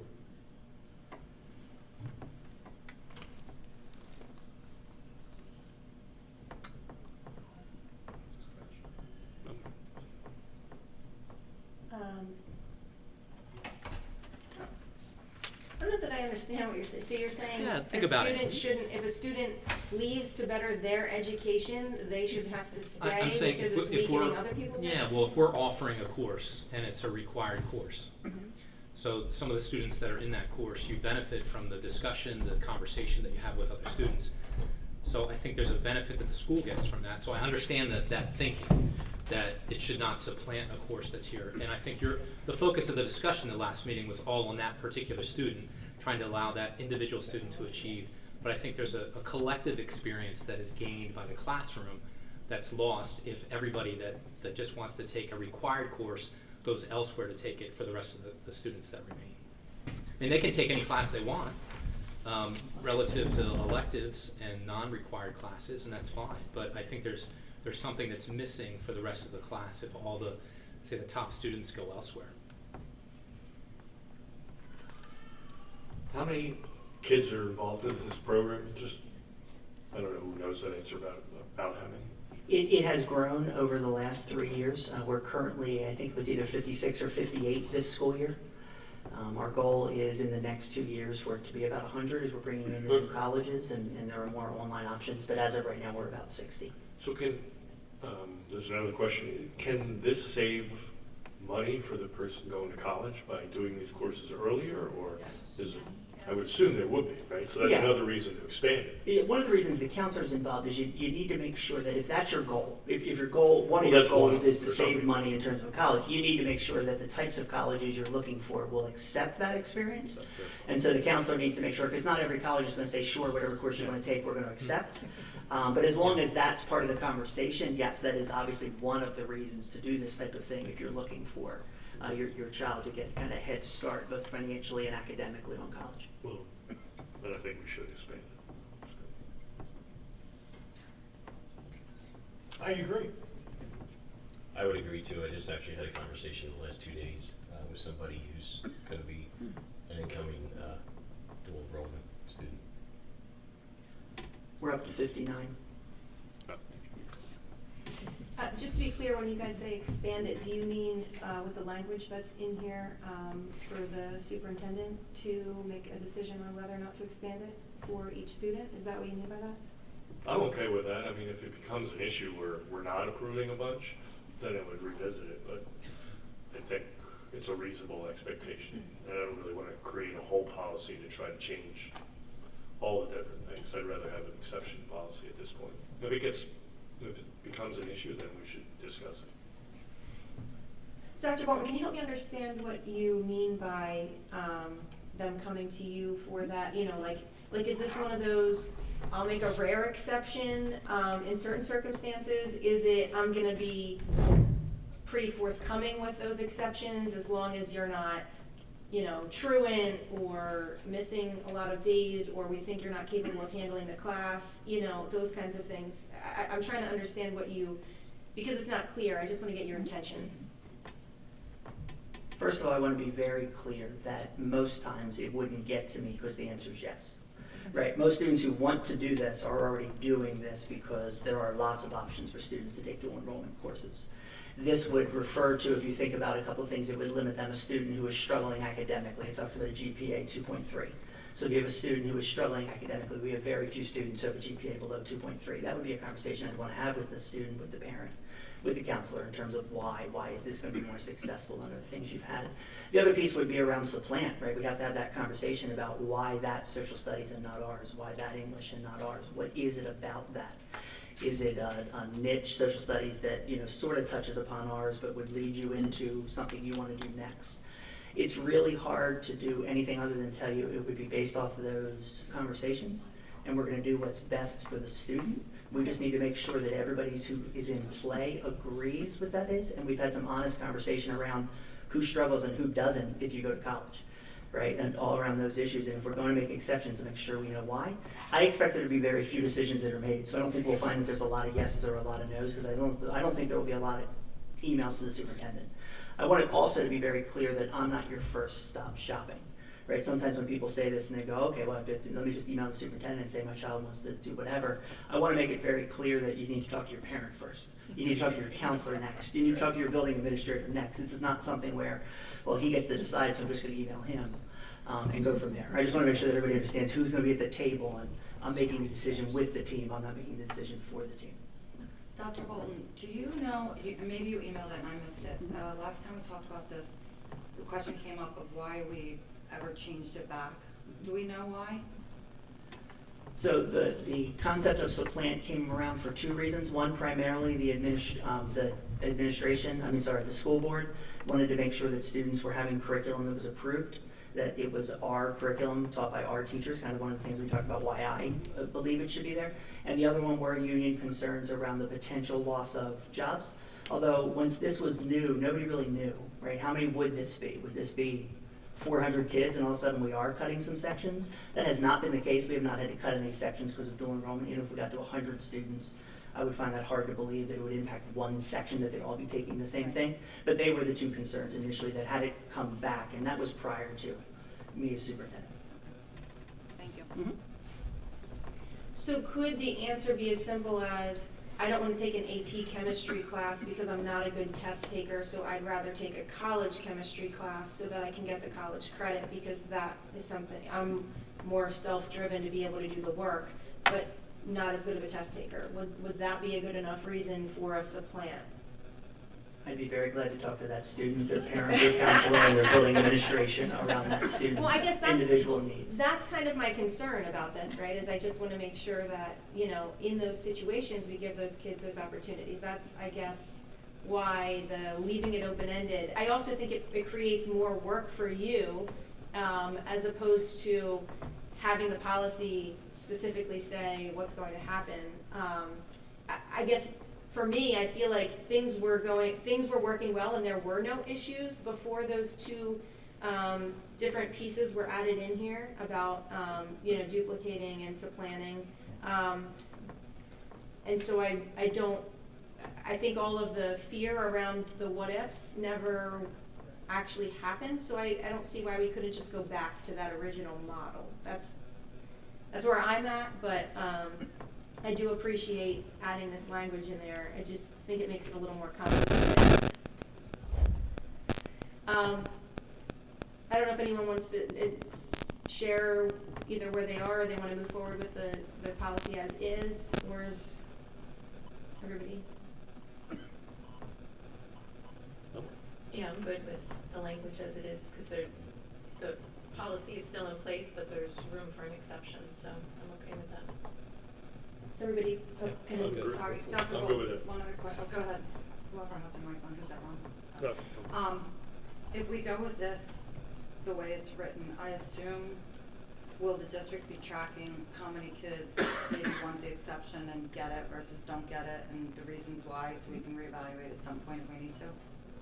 We certainly can, because they all come through my office, so we'd be able to log this. I'm okay then, Megan. okay, then we'll move this one forward to the board meeting. And next is the home education programs. So there was no language change to this policy. I know there were some questions that the board had asked that we were able to get that information for you and share with you, but there's been no language that has currently been changed to this policy since last meeting. Just for the public's consumption, most of the conversation last meeting had to do with co-curricular versus extracurricular. Homeschool students currently, there is a change in law that is going into place for the 2023 school year that will impact this policy directly, both academically as well as some other services, including maybe clubs. So there will have to be conversation around that as PSBA deals with that law change. But currently, homeschool students are allowed to be involved in anything that is extracurricular, as opposed to co-curricular. And co-curricular generally means it happens during the school day, or it's impacted by a class that happens during the school day. Because sometimes it might also be a club, but it's an academic club that is attached to something that's going on during the day from that standpoint. And so we were talking a little bit about like marching band. Marching band is extracurricular, so a homeschool student could be involved in marching band because they don't do the music solely during the day. They do it outside of school. There are some music ensembles that only practice during the day, so those are co-curricular. There are some that audition based in after school, like jazz band, that is extracurricular, so homeschool students could do that versus the other ones that are not. So that was the conversation we had. We sent the board a bunch of what ifs in terms of here's the common co-curricular, here's the common extracurricular, because that was a lot of the conversation, as well as the fact that we'll have to revisit this in the spring once we know the new laws. So I guess my only feeling would be that we do already know what the new law says, and this is kind of still going backwards by removing that language that the supervisor may request that the school district or intermediate unit of residents provide services that address the specific needs of a student with a disability. I think a few meetings ago, we had the conversation that no one's really, we haven't really been turning people away, that people really haven't even been requesting that anyway, so I don't see the harm and why there's a motivation to remove it, especially given the fact that the following year, we're required to offer that as well as any other services up to 25% of the day and equal access to the technical school. So I guess my feeling is, I don't know why we would pass this policy again next year. I would prefer to add that language in to say what the law says and then move forward, and then we don't have to go back to this policy again in a year. Again, this isn't really a topic that'll be up for debate next year anyway, it's the law. So, and it's not like, I mean, homeschool students are homeschooled for a reason. It's not like we're gonna have an influx of homeschool kids who all of a sudden wanna come and take chemistry. So, I don't see the harm in just making the policy consistent with the new law that was passed. That's my perspective, but everybody else can chime in.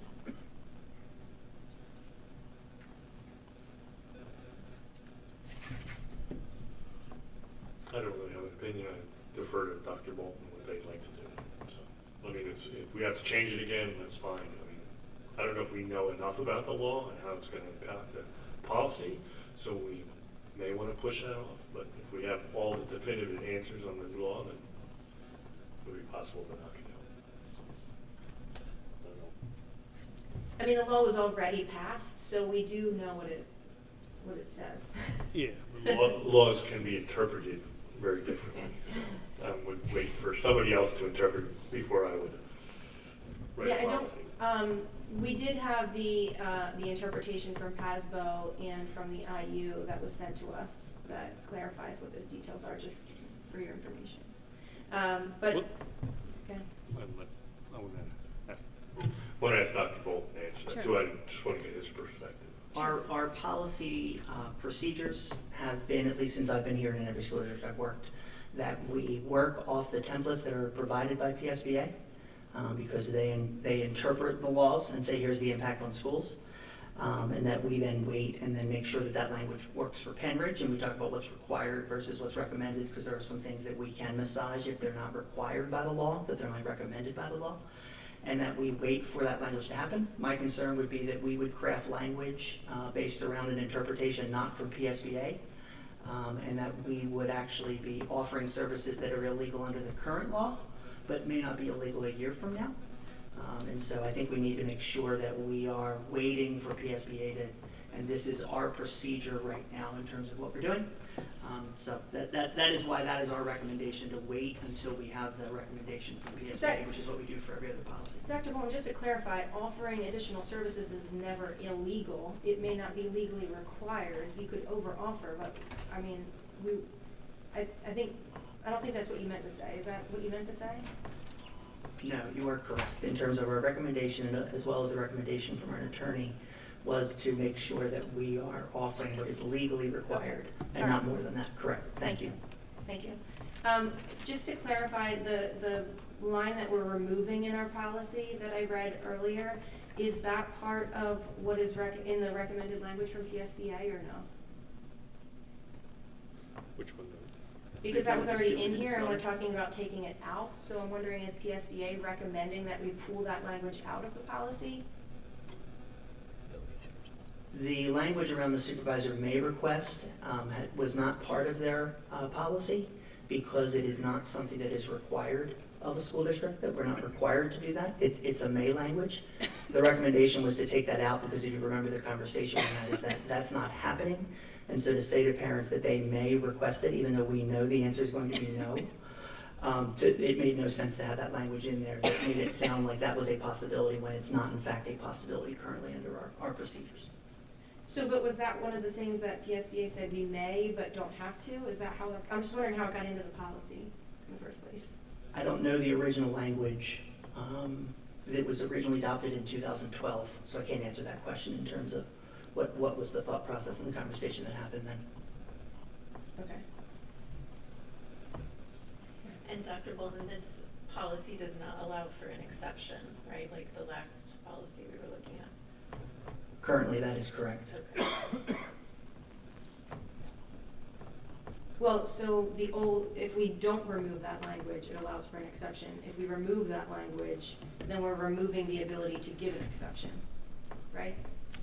I believe Ms. Batisky was talking in general, not specifically to a student with a disability, because that language only talks about students with a disability. There could be other exceptions people might ask us to make. We don't currently allow for exceptions in any way around this policy.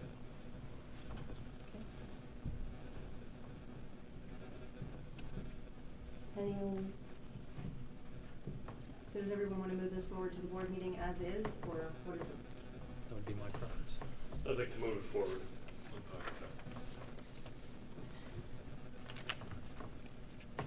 Okay. I'm okay moving it forward. Yes, move it forward.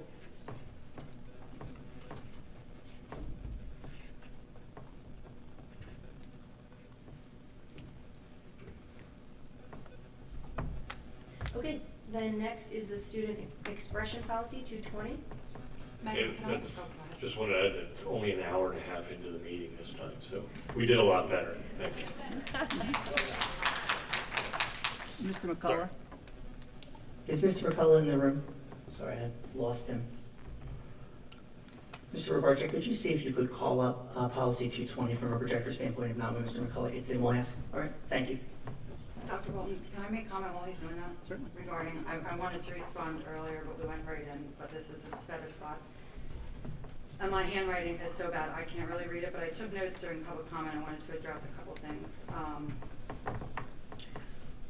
One is, I appreciate everybody's very passionate across the board. But I'd really like to see, I hear so many people get up and say they want these kids to feel loved and included, and the adults aren't doing it at all. We all tell our kids don't believe everything you see on social media, and I'm going to kind of go through public comment. Policy 220 does not limit student expression. It actually gives them the opportunity to express themselves in a way that a school district doesn't have to let them do. There was a very biased newspaper article that twisted that completely. People didn't read the policy, they read the article and ran out and got all upset when the policy simply says, here's a place that students can put anything that doesn't have to do with school publicly and share your thoughts, your groups, your ideas. Regarding the length of the meeting, I'm very glad, thank you Megan, for explaining why it's in that order. We all have kids too, and in fact, an unusual amount of children between all of us, and also have jobs, and none of us want to be here till 11, but there's an order and that's the way it happens. The assumption that we're lining things up to upset the public is exactly the type of thing that gets people riled up when there's just no need for it. And if that's going to our kids, when I wonder, people are confused and feel left out and like they're being discriminated against, or not at all. The narrative that's in the community about, excuse me, it's my turn to talk now. The narrative in the community about this board, some of these board members I know very well. Everybody I know well enough, and I'm not a rich person, to bet my house there's not a single person on this board, including Dr. Bolton or Mr. Miller, who is a homophobe or would ever be okay with a student being bullied. It has gotten twisted to when somebody says it's a public school and not a private school. That's exactly the intention of what we're doing. We don't want politics, ours or somebody opposes us, or religion. We want it to be neutral, not teach what we believe, not teach what somebody else believes, teach the curriculum and keep the rest out of it. The whole world is boggled with all this. This is a spot that kids should come and learn and get prepared for college, not have teachers discussing politics or what they believe or their religion. That's not what the school is for. And to say that, we want to harm kids and, we don't, we're homophobic is absolute nonsense. And furthermore, I know that I've personally listened to 100 people say things that I know are directed at me. Not one of them's ever had a conversation. I bet that most of the people who get up and bash everybody up here have not personally ever met, spoken with them, and all the information is coming from social media. And again, we would tell our kids not to do that, but yet the adults are doing it. The book policy, which I know isn't on the agenda, is not about book burning. This started from one book, that I know of, one book was removed, and it had pictures of adult and child sex acts. That shouldn't be in a public school. We just said it shouldn't be in a public school. Nobody's saying it shouldn't be in print. You shouldn't buy it for your child if that's what you want. It shouldn't be in a public school. The comment about monitoring children's school board, I've never heard anything like that. I have trouble believing that, but I would love if that person would like to email the board and explain that. The comments about there's no evidence and why are we doing this? These are just a couple examples of what we don't want in the school. And I don't understand why anybody would want this in their school. One example is a sheet handed out last year in Penridge, and I think most of the teachers in Penridge are great. I went to Penridge, I taught at Penridge, I sent my kids to Penridge. I love Penridge. It is a slice of the human population, and we have mostly good teachers and some who aren't. We have mostly good admin and some who aren't. We have mostly good parents. Most teachers are great. But in Penridge, we had more than one teacher hand out a sheet last year in generic classes asking for their preferred pronoun and asking, can the teacher tell the parents? We believe that the parents should know everything, and there should not even be a question of, should I be upfront with your parent or lie about this fact? That's not acceptable, and that was addressed. A movie and math class about racial inequality. And these are all things that are addressed, but everybody's acting like we just don't like, we're against race and we're against, and that's just simply not true. Politically biased news being shared in classes that have nothing to do with politics. I believe in math class you talk about math and you teach the students math. Political and age inappropriate math questions. So this is what we're saying isn't okay. Whether you agree with us politically or not, we think every single student should come here and have an education and not have your views. I'm a Christian. I would not discuss Christianity in my science classroom because that's your job as a parent. That's all we're saying. And if the community really wants the students to feel respected and safe, if you really want change, it would be great if you stopped sharing information that there is just not evidence of. Listen, policy is confusing. It's very confusing. I get it's called student expression and it sounds like we're against it, but that's not actually how the policy reads at all. One other thing is, and maybe Dr. Bolton can help with this, and again, I just said, I know not every adult in this community is perfect or who works for the district. I'd be really interested if we could track down those 10 emails where students were bullied, the parents went to the administration, and the administration did nothing, because I have trouble believing that, and a lot of things that happen is you get the story and then you don't get, okay, and this happened, this happened, this happened, this parent was called, this discussion guidance came in. And there was an instance last year in Penridge that in the middle of the day, it's all over social media about somebody being bullied, and by the end of the day, the students had changed the story and there was an explanation, and it wasn't what, and that part never went out on social media. So that's the stuff that's damaging our kids. And then to the Besh family, I just wanted to say thank you. You were very kind and considerate, and it is nice to have another point of view displayed without hostility. And if everybody could do that, I think we really could get this community spun around instead of just, there's so many assumptions that we are against the community, and I truly don't know where that stemmed from, because there's not a single person on this board who is, or a single person who wouldn't defend a student being bullied in Penridge. So that's it.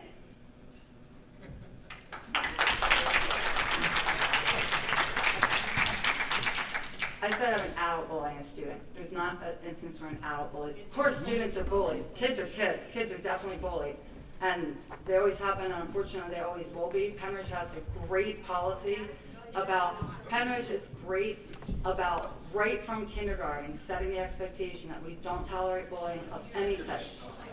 So, but kids still do it, and that's not a Penridge issue. Thank you, Mrs. Chicken. You're welcome, thank you.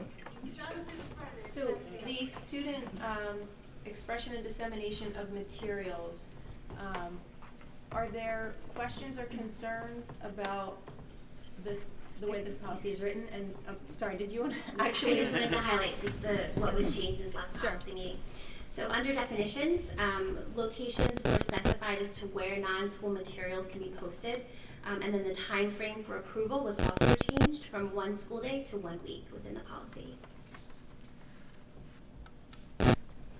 I just want to clarify a couple of things because I've read a couple posts on social media and I think I've had a couple emails about this. First of all, I agree with Ms. Chaikin that the name is problematic. We've actually asked PSBA about it because it does scream that it's about student expression. It really is about the dissemination of materials. It is solely about the dissemination of materials for non-school related issues by students. So that's what this policy is covering. So the question is, if a student has a scouting event or it has a concert in the park and they want to advertise to the entire school, can they do that? And if so, how do they do that?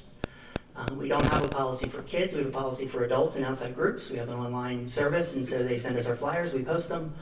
And so the question was around students and what can they do. This doesn't change student expression from a standpoint of what they can wear, what they can say, what they can hand out to their friends. Right? This has to do with if I want to invite the entire school somewhere or tell them about something, how do I do that? So this policy says you can't put it on car windows. You can't walk around and put it up on the walls, right? It says you get permission. You get a week in advance. You go to the building principal, just like we do for all flyers. The building principal makes sure it doesn't fit those bad definitions. It's not vile, it's not obscene, right? If you look, that's state language in terms of what things can't be if they're posted in schools, and that's under the limitations on student expressions. That's taken straight out of the law. Those 7 bullets, and as long as it doesn't fit that, as long as it doesn't fall into any of those 7, the principal will sign it, we'll date it 2 weeks later, we'll tell the student, you may post this on the public bulletin boards that are available in every level. At the elementary level, there will be 1, at the middle schools, there will be 2, at the high school, there will be 4. Students are allowed to put 1 poster up on each bulletin board. The only requirement is that they take it down at the end of the 2 weeks, and that they not cover someone else's post. This prevents us from having placards everywhere. I think you've seen college campuses and what that would look like. Now, this doesn't change our student organizations. We have a procedure in place. This policy even calls that out. It says there is a policy to deal with student organizations. We have that policy. We didn't have one for non-school related. To Ms. Chaikin's point, this is different from what we're currently doing. Currently, right now, the answer is no. You may not post anything that is not school related. There was some concern around this tells them what they can text or can't text because there's something in there around electronic dissemination. What that says is you can't use school district property, whether that be our network or our materials, to disseminate your non-school materials. So a student couldn't sit in math class and send the Boy Scouts to everybody in their campus group. That would be against the policy because they're using school district materials. It was not okay already, it just wasn't ever in policy. If a student would have done that, we would have spoken with them and told them they couldn't, but there was nothing in policy to do that. So when it says student expression, I do understand why that's a nerve, but it really is the dissemination of non-school related materials, and if you read the policy, that is really all it addresses, and we're trying to put, I like how Mr. Miller said, the time, place, and manner for the posting of that information. And so that's the intent through this policy, and I hope when you read it, you'll feel like that's clear. Thank you, Dr. Bolton, for clarifying that information. And just to kind of piggyback off of that a little bit, and correct me if I'm wrong, the last version of this policy was literally just updated to be consistent with what we were currently doing, which meant that kids couldn't come in and post flyers all over the school if they wanted to about Penridge Little League, or joining their Girl Scout group or whatever. It just, you couldn't go and tape whatever you want to the hallways. That policy was just to be consistent. And then based on feedback that came in last meeting, there was some consideration to, well, is there a place where we can allow them to do that, which is above and beyond what used to happen before? And just to provide some history, all of that had changed back in 2015 when everything went, even the flyers that used to go into the offices to be given, clubs used to be able to come in, Penridge Little League, Penridge Yellow Jackets, Deep Run could come in with their flyers and say, please have all the teachers hand these out to everyone in their classrooms. which became a lot of paperwork and a lot of everybody having to handle these things out. And it changed in 2015 so that all of those became electronic on an electronic bulletin board so that people can access those. You can go onto that bulletin board for the district website and you can access those to see what kinds of things are out there that you want to sign your kids up for. But it cut down on teachers having to hand out all of these materials. So this does not in any way prevent kids from creating a project on an LGBTQ topic or a Christian topic or anything else, and teachers taking those projects and posting them on the walls to show all of the student projects on a given topic. It doesn't prevent them from having a presentation where they are arguing a political issue or any other topic in front of the class to give their perspective. It doesn't prevent clubs from being able to advertise their events around the school district. It's literally it's preventing them from taking outside materials for any outside club or whatever and posting it all over our walls. Am I wrong in anything I'm saying? You are correct. Thank you. I'd like to move this forward.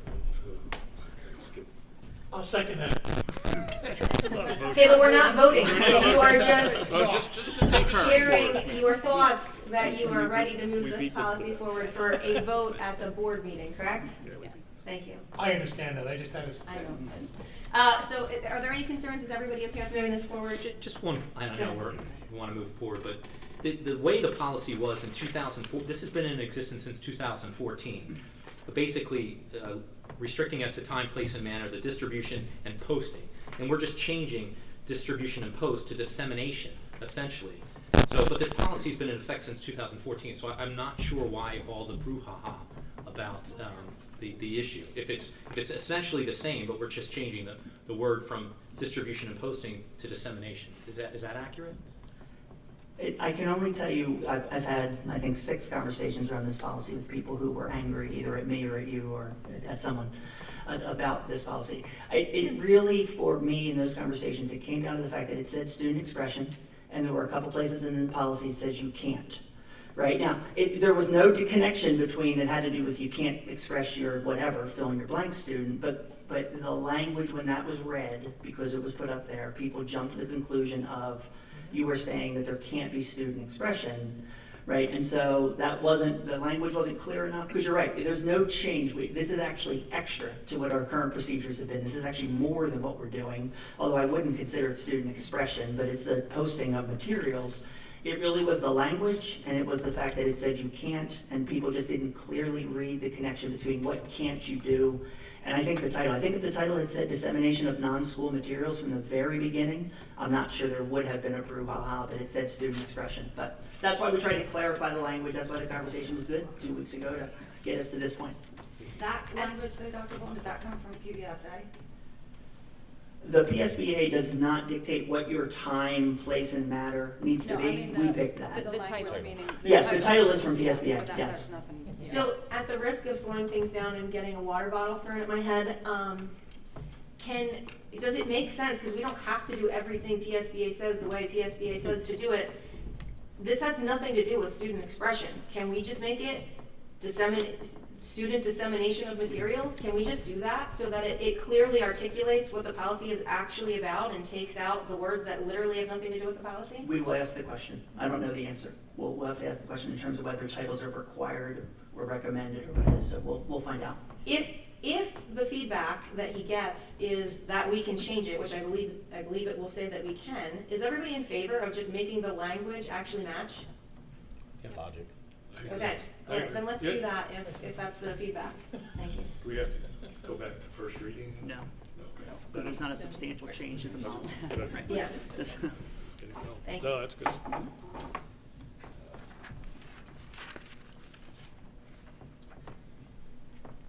Okay, then last is the policy 321 advocacy activities. I wanted to make a few comments in conjunction with Ms. Chaikin. None of us seek to discriminate against any students. The intent is for a balanced, neutral classroom.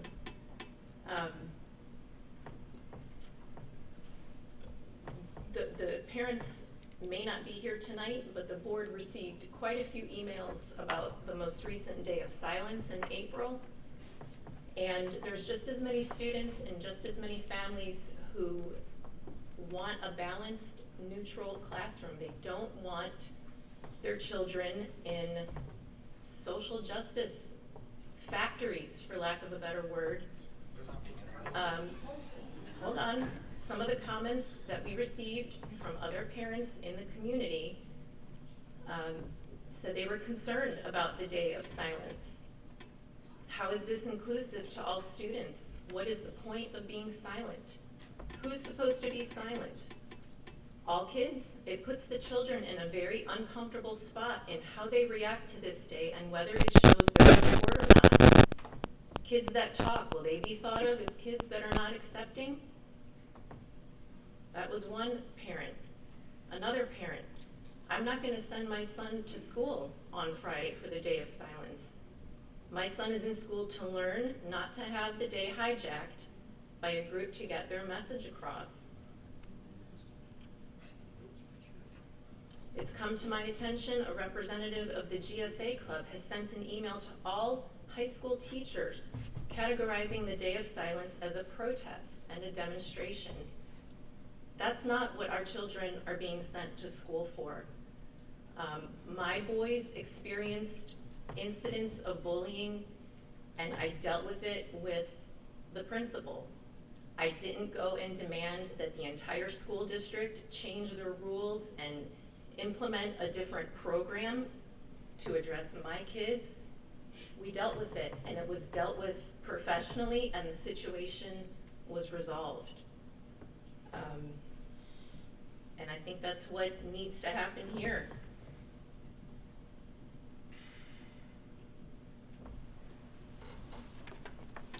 Mrs. Summers, did you want to share some background about any changes or?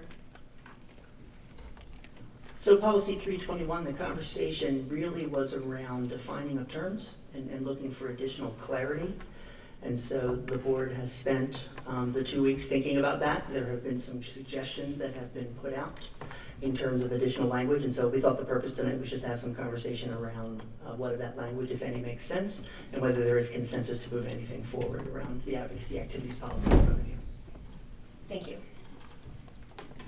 Dr. Bolton, can I ask, are we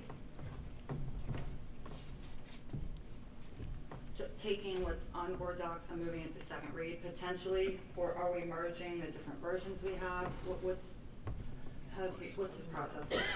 There is currently nothing that has gained consensus that would be recommended even for first read. Okay. And so if there were consensus this evening, there could be language that would be put forward for first read at next Monday's board meeting. If that were to happen, there's a policy committee in September. It would be appropriate, not necessary, but appropriate if there would be additional conversation regarding that first read, which is why we do post it then and leave it open for a month. And then if there were no substantial changes, it could be approved in September. That is our procedure where all policies sit on a board meeting for 2 consecutive months. And if there's no substantial changes, they get approved during that second month. That would only be if there's consensus moving forward. If there's not consensus moving forward tonight, we would bring this conversation back in September.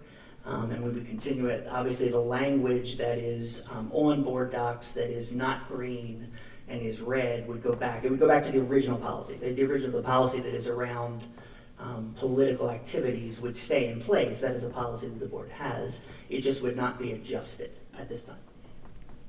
Thank you.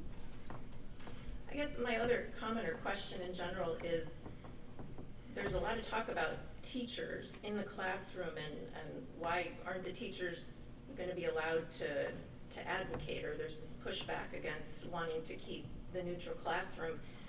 But we have school counselors, we have social workers, we have psychologists. I don't understand what the push is to have this in the classroom. And we even heard an example this evening of a situation where the counselor and the school psychologist, maybe it was just the counselor, but handled that situation. That's a great outcome. Including the parent. Including the parent. So I'm not understanding what what the brouhaha is.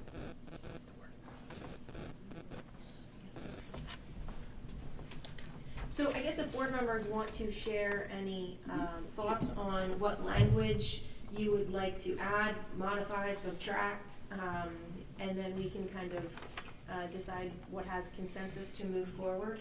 Okay. Is there any way we can put some of that on the screen? Chester? So people can see that? Mr. McCullough, if you would go into board docs, language, activity 811.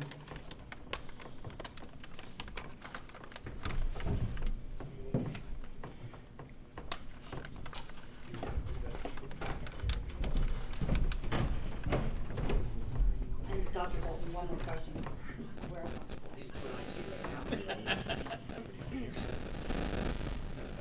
Does it all.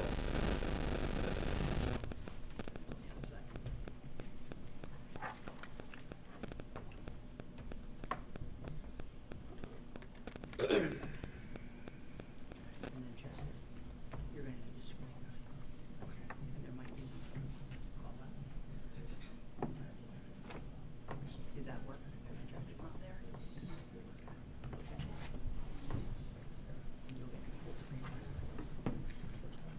So once it's up, then. Thank you. This is not a conspiracy also. We do want to show it to you. It's just, I think everybody has tech problems at home too. Thank you. Yeah. Do you want to work through it? Do you want to first? I can. You're better at it. Yeah, I'm just waiting for the projector to catch up.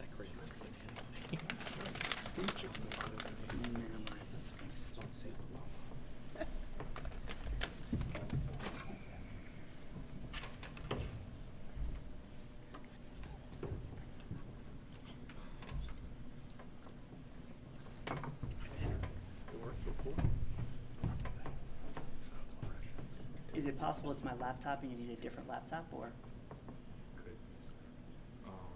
Did you take your laptop down? Let's try. I'm going to bring the Summers down, see. Just make sure you got the right one. I apologize. As he works towards that, what you'll see is there was an attempt, because lots of the conversation was, what is this and what isn't this, in terms of trying to better define what is meant regarding advocacy. And I think individual board members had expressed what they mean by that word. And we heard some feedback that it wasn't crystal clear to the members of the community. And so the intent was to develop some language that perhaps helps. Start with a big green paragraph, because that's new language.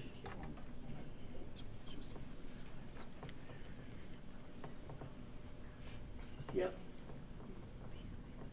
All right, now can you make it as big as you can, Chester, so because people are going to read it in that community. Any of the documents that are showed tonight will go up on the public portion of Board Doc tomorrow. And so, like, for those of you who are scribbling notes or taking pictures, it'll be up there tomorrow morning, so you'll be able to see it. I'm going to give you a second to read the first paragraph. Board members, you've seen this as well as you have access on your board docs. Thank you. Can everybody read that? I know somebody in there. I know I couldn't read it from back there, so you can move up too if you We're want. making it as big as we can. Yep, please move up. The attempt in the first paragraph is to talk a lot about what its intent is not, right? And this is not from having activities where students are debating political, right? Things that are in our curriculum that could be controversial. Our students do need to, from a neutral standpoint, learn how to think critically about both sides of an issue. And some of those issues are more contentious than others. Right, I think about the Supreme Court, and after the school year was over, there was a very significant ruling that impacted Roe v. Wade that our students are old enough to understand and are old enough to interact with and have not had that opportunity in a school setting. Right, I hope they've had that opportunity at home and with their friends, but the concern is if they've just consumed social media, that perhaps that is not a balanced and fair and neutral depending on what they're doing on those sites. And so those types of things, we need to make sure that if those conversations are happening, they are curricular based, they are fair, they are balanced, they are neutral. But this policy is intending that that should happen. Those conversations should happen. Now, what shouldn't happen is there shouldn't be a classroom that is not discussing this from a curricular standpoint and the teacher makes it very clear what his or her views are on that topic. And fill in the topic that you want in terms of that conversation. That was the initial conversation behind this, right? And most often it's expressed, as I've had conversations with people, is to say, when I went to school, and I sound so old when I say things like this, so stay off my lawn, right? We know I'm becoming that guy. But when I went to school, the whole thing was, I don't know who my teacher voted for. I don't know what my teacher felt about fill in the blank. Now the topics were different and the conversations were different, and I didn't have the access to as much material as kids do now, right, to be able to get various viewpoints. But the conversation had to do with that in terms of how do we provide education that challenges kids to think about these really important topics, but challenges them to think about them in a fair, neutral, and balanced way from a curriculum standpoint that we've approved and we know what it looks like. This doesn't stop a teacher from having a conversation about something a kid cares about. Right? So it doesn't stop a conversation if a student comes up and says, I want to share something life-changing with you, or I want to share something that's going on at home with me, to still be that caring adult for that kid and still love them and care for them and find the resources to make sure that we can help that child with whatever that situation is, whether that's a bullying situation, whether it's a social situation, those pieces. And so the purpose was to try to better define that, right? And so it talks about this paragraph at the end of the first page, beginning of the second page. Mr. McCall, I'm sorry.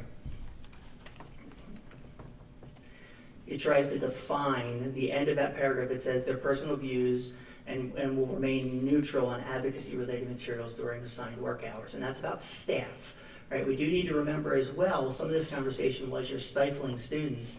This policy has nothing to do with students' behavior. I do understand it impacts students, but this is a staff-only policy. So this never says students can't do anything, because this only applies to employees, both professional and support staff. Okay, so anything in the 300s only deals with staff. And so that's another misconception that's out there. Some people have connected student expression to this policy because they're both on the same agenda and made this conversation.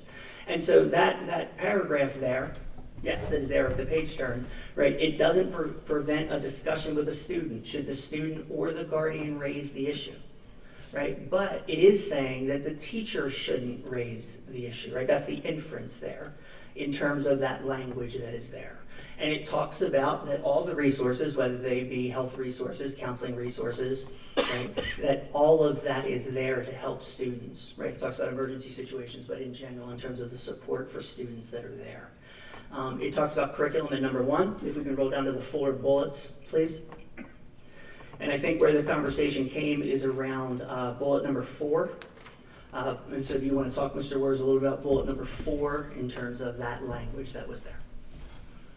What I wanted to add, and I said it earlier, I believe there's room for a compromise. Now, I know there's going to be one side who supports one aspect and one side that supports the other. But we need to leave the teacher involved with the kids somewhat. I don't want them to have to be able to put posters all over their room and distract from the learning. But at the same time, we came up with an idea that the teacher has his desk, it's a personal space, and they should be able to put some things on there that are important to them. And it's not going to be obtrusive in the environment. So we're trying to figure out a solution. That's where I usually come from, is trying to compromise and find a spot in the classroom that we can still support the LGBTQ pride flag or whatever, but put it in there so that the child knows it's there, but it's not also a central part or a big thing on the wall where everybody sees it, because it could be offensive to somebody. So this is the compromise, and I think it's a good one. I'm interested to hear what the rest of the board has to say. Do you want to add anything about where this came from? So that's something I would hope we could move forward with it. I don't think it's going to impact our teachers too much, and it still gives them the ability to support the kids who I think really need it. And a lot of you are passionate on that, and I don't want to abandon that. I don't think our school should abandon that, and I think we should still support these kids, and I think we can do it with this, and I think we can agree on it and put it behind us. So that's my comment.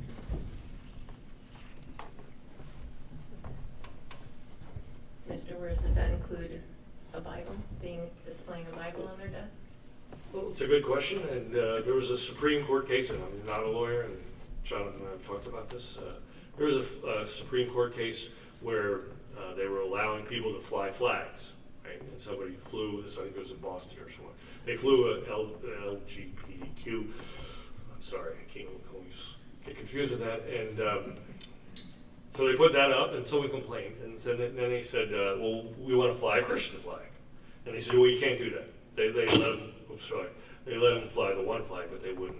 And the Supreme Court ruled that they can fly that flag, right? Is that correct? Yeah. I mean, he can explain it much better than me. No, But, so the point is, yes, if the way I interpret this is yeah, if you wanted to put a Bible on it, they could do that.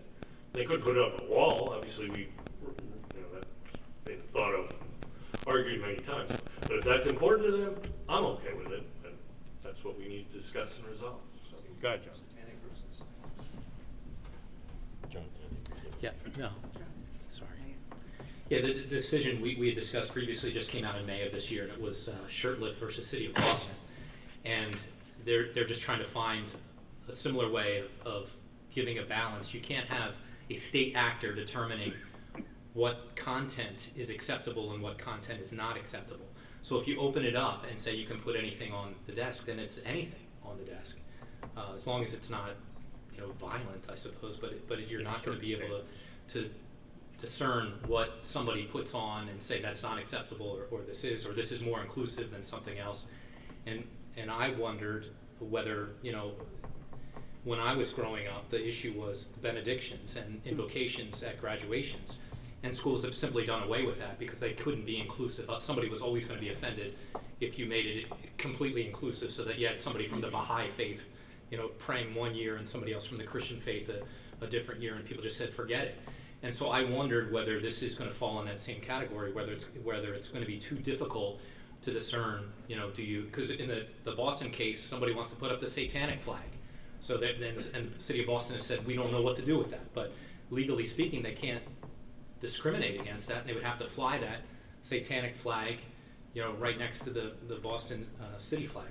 So it does create some difficulty in trying to carve out a policy that says these things are acceptable, but these things are not. So in some ways, boards have defaulted and said, then nothing.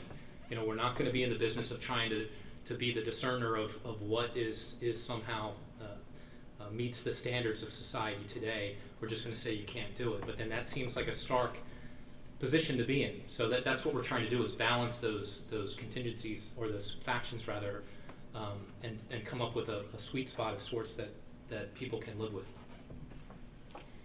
I think that's the key point, is we don't have the moral authority to decide this one's okay, this one's not okay. So really the decision that we have is, are we going to allow it all, or are we going to allow none of it? Because we can't pick and choose. And we've had that conversation, and I know people don't like to hear that a lot of times, because people are like, well, these are clearly positive things and these are clearly negative things. But we don't get to make that decision. We don't get to say what's positive and what's negative. It's not a choice that we have. And it reminds me of several situations that have happened here in the district, where we've had issues with the Confederate flag, and that being offensive to some people for obvious reasons. And again, is that something that opens that door? And I think we constantly have that push and pull of, there are things that are going to be offensive, and are we going to have that fight, or keep it in, or leave it out? I think that's really the conversation that we've all got to have, is, which way do we err? Do we err on the side of keep it all out so that nothing's displayed that can offend someone, or let it all in and have freedom of expression?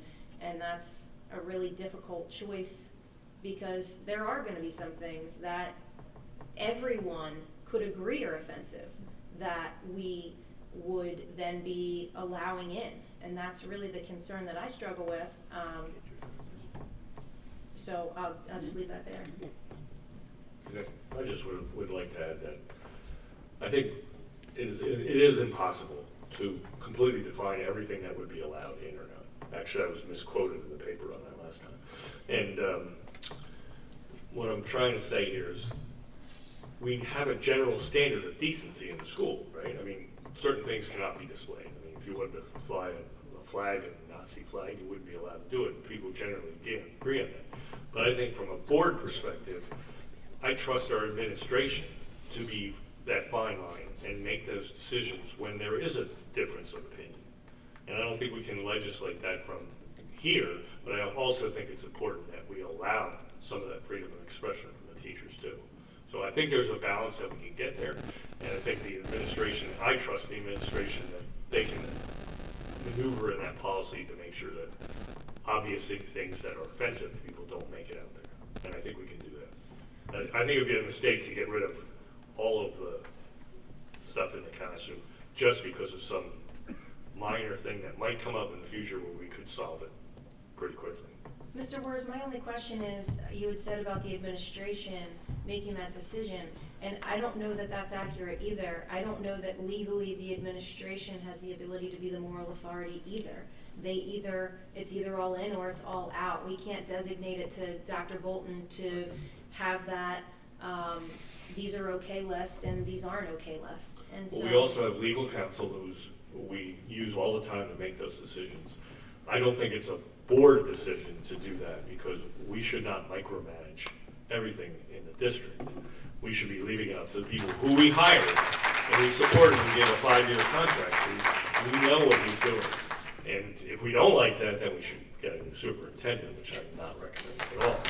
But my point is, we cannot define in a policy everything that could be allowed on a desk. But we know in our hearts that there are some things we should support and help these kids.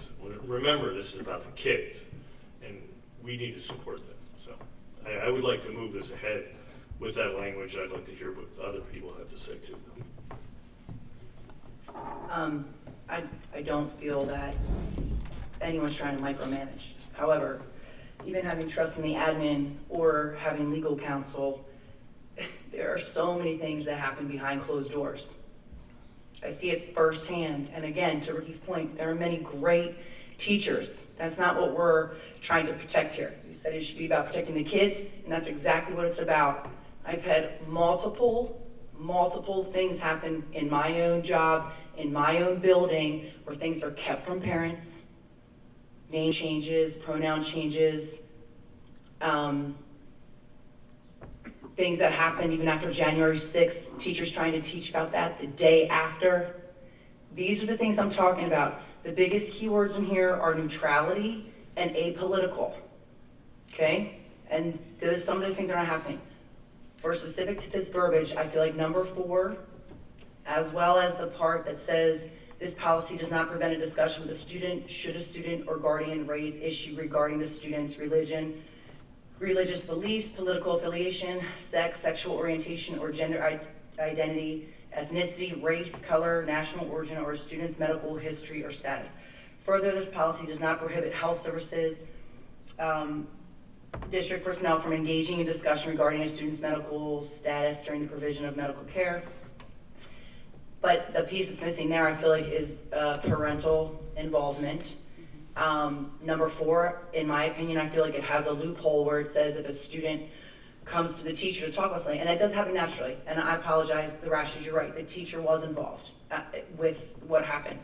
And I agree with you, but in my opinion, those things happen naturally. Again, like you have that rapport as teachers, as professionals, you build that rapport naturally, and those students come to you and they figure it out, and as well as the parents do. You find the teachers that you can go to and hey, can you look out for my child? I really need you, to advocate for them in this perspective. And then you handle it and you try to work together. You're always gonna find that professional in the building that you feel close with. And that's what it's keeping the other things out, where it's come to a time where there are certain professionals that are taking it upon themselves to push their personal beliefs on students. So that's the part that is where I'm trying to keep it so that it's very neutral. Again, a lot of people disagree with me on many things. We're not like-minded from some people here tonight. And I know that you would be so furious if I was that teacher up there literally giving my opinion about my views. That's something I would never do. I teach learning support math, and I teach learning support ELA. And that's what I'm gonna stick to. And when students come to me for something, then we're gonna handle it and deal with it and love everything. I'm not gonna ever push anybody out if they come to me, but I'm also gonna include that parent. So it's not about micromanaging, but admin and legal, and some people cannot be around to see all these things that sometimes happen, and that's why I feel that a policy needs to be put in place, so therefore when these things come up, we're not being reactive, and you're trying to put something in place so that there's guidelines that teachers can follow, and we can be headed in the right direction. Oh, sorry, there were other suggestive language. I'm not sure if we're gonna be able to pull them up here. That would be great. And, maybe since I think it's more of like the topic on flags, there was some language that was suggested for using American flag, Ram flag. I was at Central today. They had some really great things there that to me, involves the entire student. And I know for students, LGBTQ students, I do truly believe that they find their teachers that they can feel good with, guidance counselors they feel good with, Lakeside guidance there to help that along, and again, with the help of parents. Before we change the view, are there any other board members who want to make any comment about this? Because it's going to be hard to scroll back and forth between the two, so. I tend to agree with Jordan, and I hear what Ron's saying, and I was listening to you, Ron, and thinking that's the problem today is we almost can't think of the next crazy thing that will happen, and some of the stuff that's going on in the world that has nothing to do with LGBTQ, just in general. And there was a story in New York too with a teacher, I don't know that it went to court, but something satanic. There's just so much stuff out there now that feeds into, and the point of this, again, for the proponents of it, is not to isolate a student. It is actually the exact opposite, so that every student, there's a poster right now that I'm sure will come down, that a large poster that says, homophobic bullying not tolerated. And there's 12-year-olds walking in there who are not gay and are bullied. That's divisive. Like to discriminate what type of bullying. Well, is there only one type of bullying? There's bullying of anything. There's kids who are overweight who struggle in school. We just don't tolerate bullying, period. We don't specify which types we don't tolerate and which types we do. We tolerate none. As a district, we don't. As teachers, we don't. As building. And I think it's really difficult to figure out how to make certain students feel included and make sure that other students aren't feeling disincluded, make sure that the teachers, to Megan's point, we're not the moral compass, so and it's unfortunate that we have to say all or nothing, but I almost think we do, because there are some crazy, we talked about, a math problem about strippers. There's stuff we never even could have think would ever happen in our world, and here we are talking about it. So it's difficult, but I do agree with Jordan.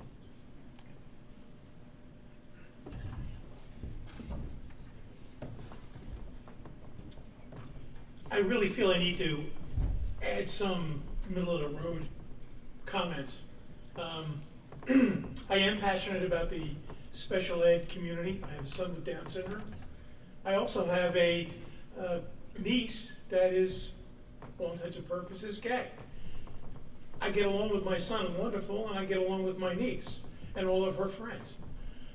I look at it from the standpoint of we're here to help the administration move forward in a positive environment to educate your children so they can grow and expand when they get into the real world.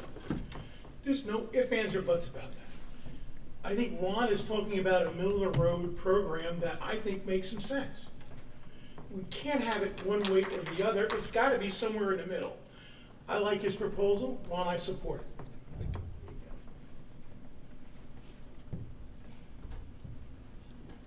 I would also have to agree with what Ron was saying and what Bob was saying in his comments. I talk so much. Can I just say baseball? Because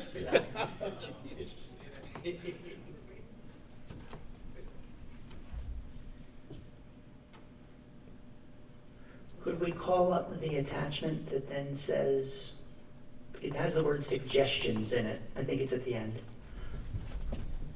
Yes. 321 option suggestion. Is this the one, this one that you were talking about? There were two, and I would love to like put, so either one. Great, okay, we'll start with this, but this one Perfect. has the flags at the top, I believe. Okay.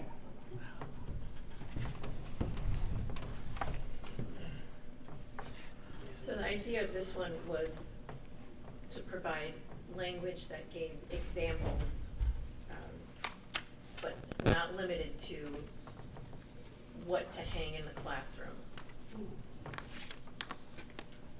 American flag, Pennsylvania state flag, Penridge Rams flag, things that unite every student. Every student belongs to those groups. Flags or banners used as part of a temporary unit of instruction with approved curriculum. Jumping around displays used as a routine part of the class-approved curriculum or an aid of learning. School or district sports tournament flags or banners. Content promoting post-secondary educational opportunities. Information from student clubs and displays approved by the building principal. Classroom activity photos. Personal family photographs of school employees. Promotional materials from athletic and activities sponsored as approved by the superintendent or designee. And if there's any complaint, that there's a process for those to be addressed.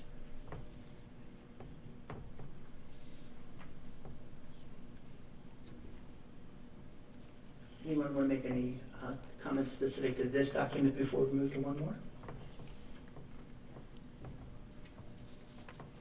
I would just say that I'm in support more of keeping something that unites everyone instead of, different things. Like, and if I was trying to fly a Christian flag just because somebody else is flying a different flag, I still would feel so uncomfortable for that student that is not a Christian, and then they're not going to feel comfortable with me. So I just feel like I'm more toward the none and focus on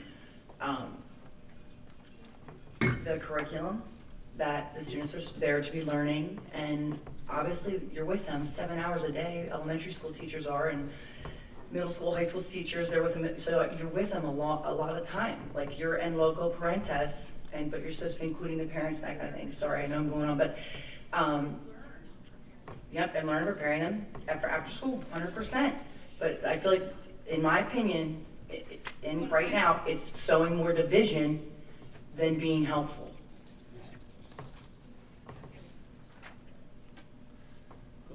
My only comment on this is I could find tons of loopholes that I could sneak things through on this. And if we try to define everything, it's a hopeless task. I could bring in a personal photo of my wife who might be wearing a rainbow. So is that forbidden under this policy, or is that? So we can sit here and define everything, but I don't think we can. And I still think the compromise is a much better solution.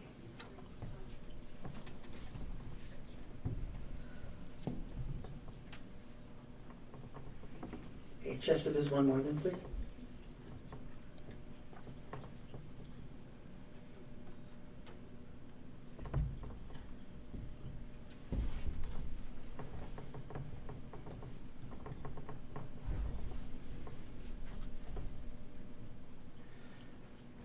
Again, I appreciate the board members who were trying to get at the comments from last board meeting, that they were looking for better definitions and more clarity, which is what these documents came from. So I appreciate that. As we interact with this, does anyone have any comments about this document?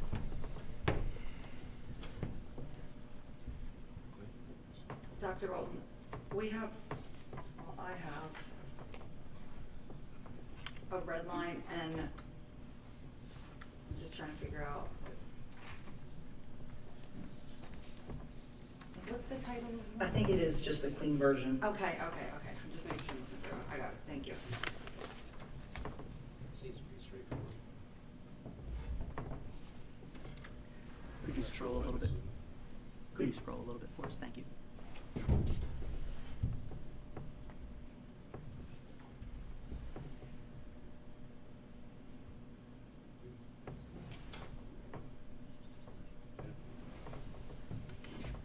This one speaks, or gives examples and speaks more to neutrality in the classroom on discussion. So political activities, religious, ideological.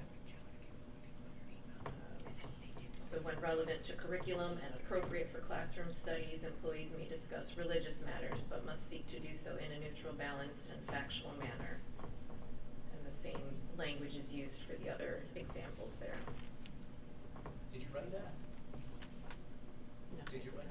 I was going to say well done. Could you scroll down again, please? Where'd that come from? It was a board member suggestion. I don't know if Lions did it. Yeah, I like this one as well. And then the last page just has two more examples that are similar to the first one, but I just want to make sure we use the document. And again, all of these will be on board docs first thing tomorrow morning.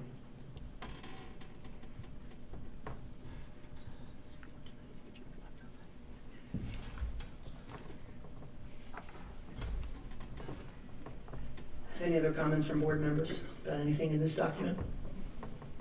I like this document. I can find a whole number of holes that could poke through that, and based on that regulation.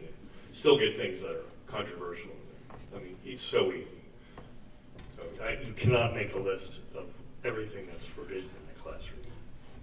So it's impossible. I mean, that's probably a statement though for every policy we talk about, right? That you could find a loophole and sneak something through. If you were really determined to, you could probably do that with every single policy we talk about.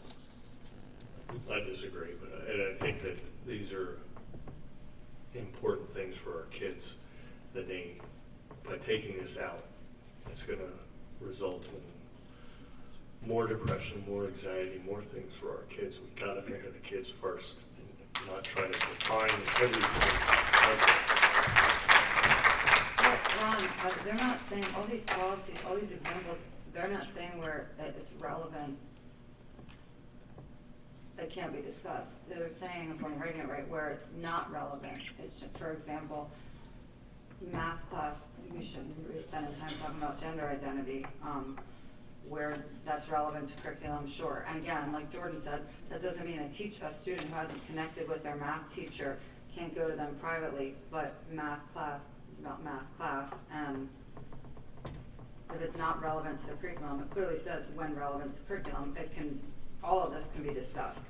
When it's not relevant, and when it's relevant, the teacher's opinion, like Dr. Bolton said, you should not know if you're, especially today, I mean, look at the division between just politics. You know, if I'm a liberal kid, I don't want to know my math teacher's ultra conservative, because maybe then I don't connect. It's just teachers should be neutral in all things. I read this as them just saying teachers should be neutral and discuss this where it pertains to curriculum. We already have in policy, well, if we pass it, that it doesn't mean a student can't go up and engage with a teacher about anything. And we have existing channels of communication for students that are struggling with issues and challenges. Counselors, social workers, psychologists. We don't have enough counselors, and we're trying to get more. And I think the teachers can play a role in that too. And I agree. I don't want them placing their personal beliefs in front of our kids. I agree with that. I understand that. The teacher should be unbiased. But showing support for some students, I do not see how that is anywhere connected with this type of thing. When we're going to eliminate support for any section or any kids that are struggling, I don't know how we can't work a compromise where someone can put a small little symbol on their desk to support these kids. And I agree, don't put a flag up on the wall or anything. But if we can't compromise on that, that's a sad state of affairs. So, and the other thing, I don't want to be in the news anymore as a school district, because we're putting in these things that there was a lot of confusion, and we should have explained it better in a lot of cases, but there's a lot of confusion, a lot of anger that had nothing to do with what we were doing here. But this is, I think, a workable compromise. So I would appreciate, I think that everybody would appreciate if we can kind of agree on this and move on. Ron, just to clarify, I think we were talking about two different things. I'm talking about this last thing that we read. Doesn't have anything about removing support. Right. I think we're talking about two different things. This one doesn't even have anything about, symbols at all. I understand that, but it's still, it's to replace what I was suggesting we do.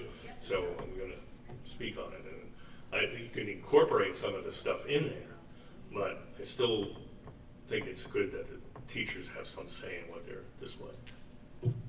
Maybe I misunderstood them, and Dr. Walton, you can clarify. Are we necessarily choosing one of these three, or I thought that it was more discussion about just that, incorporating maybe It can be any potentially of, all It of could be this? it can be any of the I don't above. It think can it's be one a or the new other. version, it can be one of the three versions, it can be Looks like we need to whatever decide. people wanna figure out. I guess at the risk of oversimplifying this, I guess I'm trying to understand, it sounds to me like our decision is all in or all out because we're not the moral authority.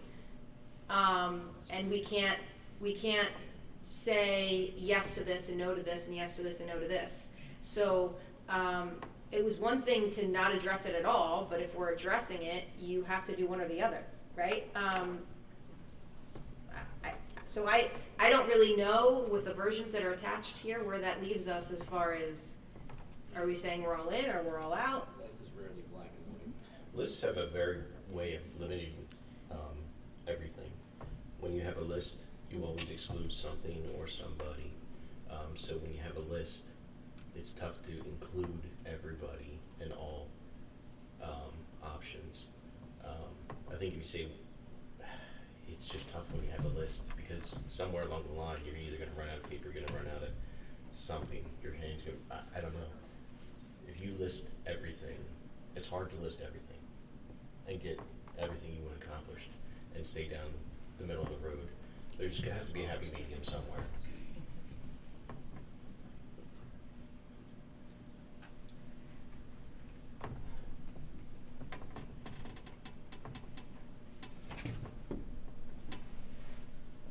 I don't mind incorporating some of the stuff up here. I think we should, I'm not proposing just one, but the one thing I would like to get consensus on, and then not this, is the space of the teacher, personal space.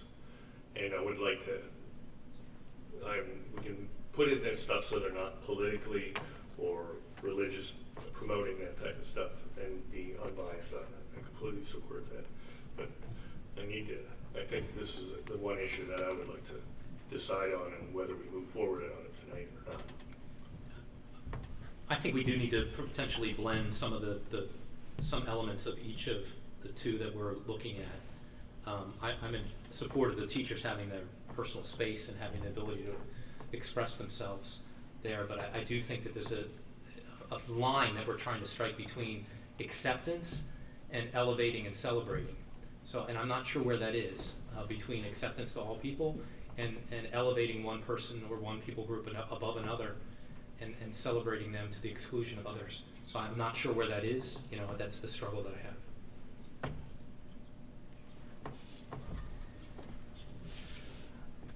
Could you again call up the one that says 811 and go to the final bullet? Because I feel as though the three examples, not the 8-1 example, but the three examples that were shared tonight that were, board members attempting to try to provide some clarity that was asked, have lots of similarities around that, your own personal beliefs and how to keep that neutral and peace. Where it really seems to differ is that very last bullet. So as he's pulling that up, now, in speaking and thinking legally about this, because you're right, that anytime you put something in writing, the question is, what does it really mean? And when someone pushes it and says, well, I interpret it different, how do you stay out of those, fights and, at worst, legal arguments? And so the language at the bottom, right, those last three things really are the legal precedent, as vague as they are, around if it is a distraction from your job, if you can't do your job because of X, that it's not allowed. Right, so whatever that is, if it stops you from doing what your task is, you can't do that. Political does seem to be, partisan politics does seem to be a well-litigated piece, which means it would prevent partisan politics from the space, right? So we talked about what can or can't be there, right? It does seem like that is litigated. Probably a year ago, you would put religious beliefs there as well, but the more current court cases have made that more gray in terms of what is allowed legally in government buildings, because that's what this is. And so that's why that language isn't there, although that hasn't been decided legally. And so I think that's one that would play out. We talked about a Bible, we talk about, you know, different kinds of flags, whether they be Christian flags or something.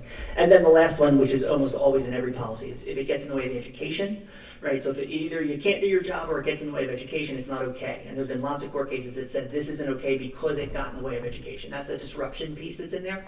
And so that's the attempt of what has been legally decided. Those seem to be the three things. Now, they're gray, right? And so there would have to be some interpretation of what's a disruption and what one person would define as another, and that's why you get court cases and those types of things. But that's the attempt of that in terms of language. I think what I'm trying to get a sense is there consensus or not around that final bullet? Because that bullet does define space, right? It does define, I think it's your attempt at a compromise in terms of, obviously, teacher person, right? Because obviously from that standpoint, as long as it's appropriate that they own their person, as well as teacher desk, which I think you're trying to say everybody has a personal space, and what happens in that personal space is their beliefs, and so it would be appropriate. It would imply nothing else, right? It does make a statement about walls, about doors, about hallways, right? By it not saying that, it does speak to that, and so I just want to be very clear to that in terms of, I think that's why you're using the word compromise in terms of that piece. But if there is not consensus around that, there's no reason to play with that language. Other than that, I think versions 1, 2, and 3 have some similarities that I think we could massage over the next month and bring this back to policy in September. Is there a typo to in do that last sentence? Is not of a, is it not? Is it supposed to be is not, or is? Yeah. No, they tend to see If their job's due, job duties. Yeah, we lost the word is in there. Okay. Yeah, thank you. And sorry, I should have clarified.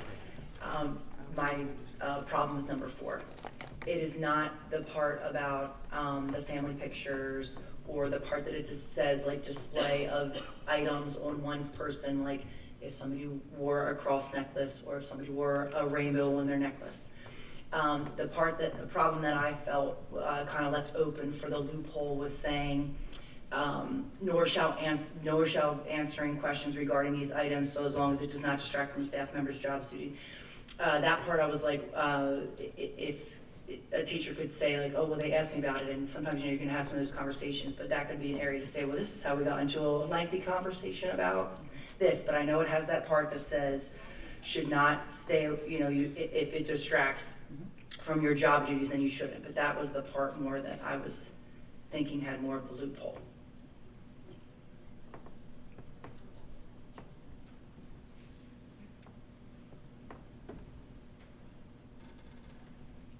Can we get a sense for desk? Is that fair or not? Get a sense for what, sorry? For whether that last bullet, We can modify it. There is no language that we're saying is going to come next Monday, right? I do understand that we're going to have to massage language, we're going to have to go from that standpoint. I'm trying to get a sense from, that was very helpful, Ms. Blunkren, in terms of what was that piece that might need to be massaged, in terms of how do you make sure that's clear, right? Because it does show up and distract or, you know, disrupt education if it were too long, if all of a sudden that's all you're doing and the other 25 students are just staring at you. And so that may be helpful, whether we can do that more clear. The question is the defining of the space as to whether that seems to be the difference between the 3 groups that are there. So I'm trying to get a sense for whether there's consensus for that so that we know what to bring forward in September in terms of a language development. Is that fair? Can I just add one additional thing, and then we can do that? I was just thinking of what we could do and put in every classroom to make sure that all kids feel accepted and valued.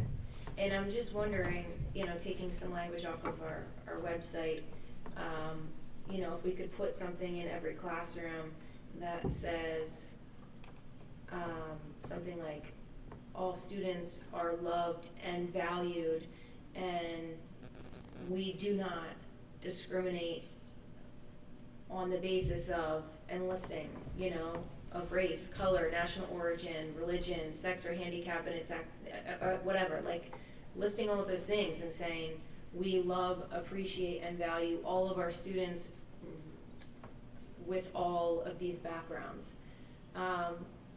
And that can be something that's inclusive, that we could even make it with some kind of a symbol, like, you know, whether it's a ram or just the Penridge P or whatever, but like putting all that in there to show, and that way we're making sure it's an inclusive environment in every single classroom, and highlighting, you know, that we love and value all of these students everywhere in every classroom regardless.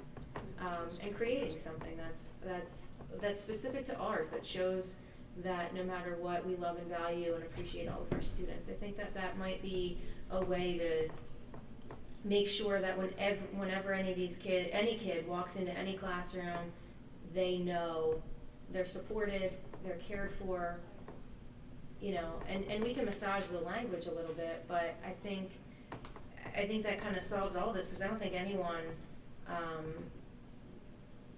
you know, I think that's consistent with what everybody wants to do, and then maybe we don't have to worry about the all in or all out or whatever, just a thought. So that's a creative solution. I think it's a good solution too, but it doesn't, again, if a teacher supports autism and wants to put something on a desk, they should be allowed to do that, because that might be their passion and they might influence kids on it. And if you just limit to this generic sign, then, you know, people will say, yeah, that's what we do. And there's no buy-in, and I still want to leave room for the individual who has a passion, whether it's running, whether it's any type of different thing, or any research where they want to help. I think they should be able to do something like that too. So. Sometimes I feel like those type of things could be used in a club manner as well. And it doesn't necessarily have to be like the buy-in, like you could start a club as a teacher, right? We do have multiple of them, right, of multiples. So that's where I feel like the students also feel welcome and they have those options to go to. So I still go back to, I think, again, if you have, you know, somebody is passionate about autism, they want to put that on a desk, like again, the list goes on and on and on, and I agree you're saying about running and things like that, but I do, like, clubs can be unlimited, so. Well, could we then agree that there is a LGBTQ, whatever, sorry, I keep messing that up. GSA. Yeah, sorry, so late. So they have a club, so then would a teacher be able to put something supporting that club on their desk? Is that okay, if they're supporting a school-sponsored club? Well, I think it's advertised, Dr. Moore, where are all the clubs advertised to students? No, like, is it multiple places? So all of them are online in terms of all the clubs, but all the clubs then do have different communication devices, whether they be the announcements, whether they be posters. So they would be around the school, they'd be in classrooms. So then they could support a specific club in there, based on that. I agree with what Megan said, though. I mean, I do think we should announce what we believe in and make sure it's in every classroom, because I think that's beneficial to everybody. But I'm still would like, so then the teacher could support a club by putting a poster on their desk supporting Turning Point or anything, right? Would that be okay on this balance? Dr. Bolton, can a teacher do that now? Can they put a GSA or Turning Point USA flyer like on their wall? I believe we're talking about two different things. The answer is yes. If it is an approved flyer, they can be put into classrooms. Okay. And so not every club has a flyer all the time, but any approved, right, whether it be sports, whether it be club, yes. If it is school approved, it can be posted on our website. I just didn't know if there was a designated area for teachers, just as there is, if that makes sense.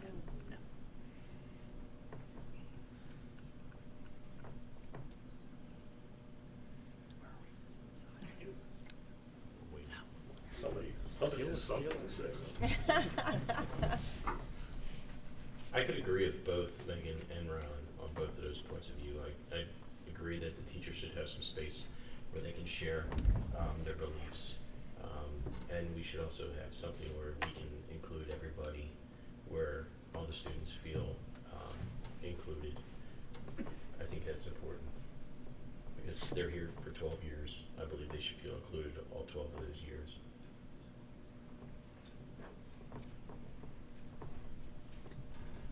Is there a way we can try to work on this then? Well, we'd like. Is there a way that we can work to move this forward to try to get, and at least if it's a bad revision, then we'll just have to revisit it and keep That's working until fine. we get it done, right? Copy paste. Well, So Megan, you're the. should we, I guess we'll start down there, kind of see what everybody wants to do, move down the line. Mrs. Blomgren? Okay, I really like the opening paragraph from Ron's version, I like that. The other version that has like the political activities, the religious and ideological, I would actually love a lot of this version to be merged in with that. And then the only other part, if we're using bronze as a base, is again that part where it says this policy does not prevent a discussion with a student should a student or guardian raise the issue. I just want to make sure that whatever that discussion is, that the parents would be involved. I feel like that just still has to be put in there.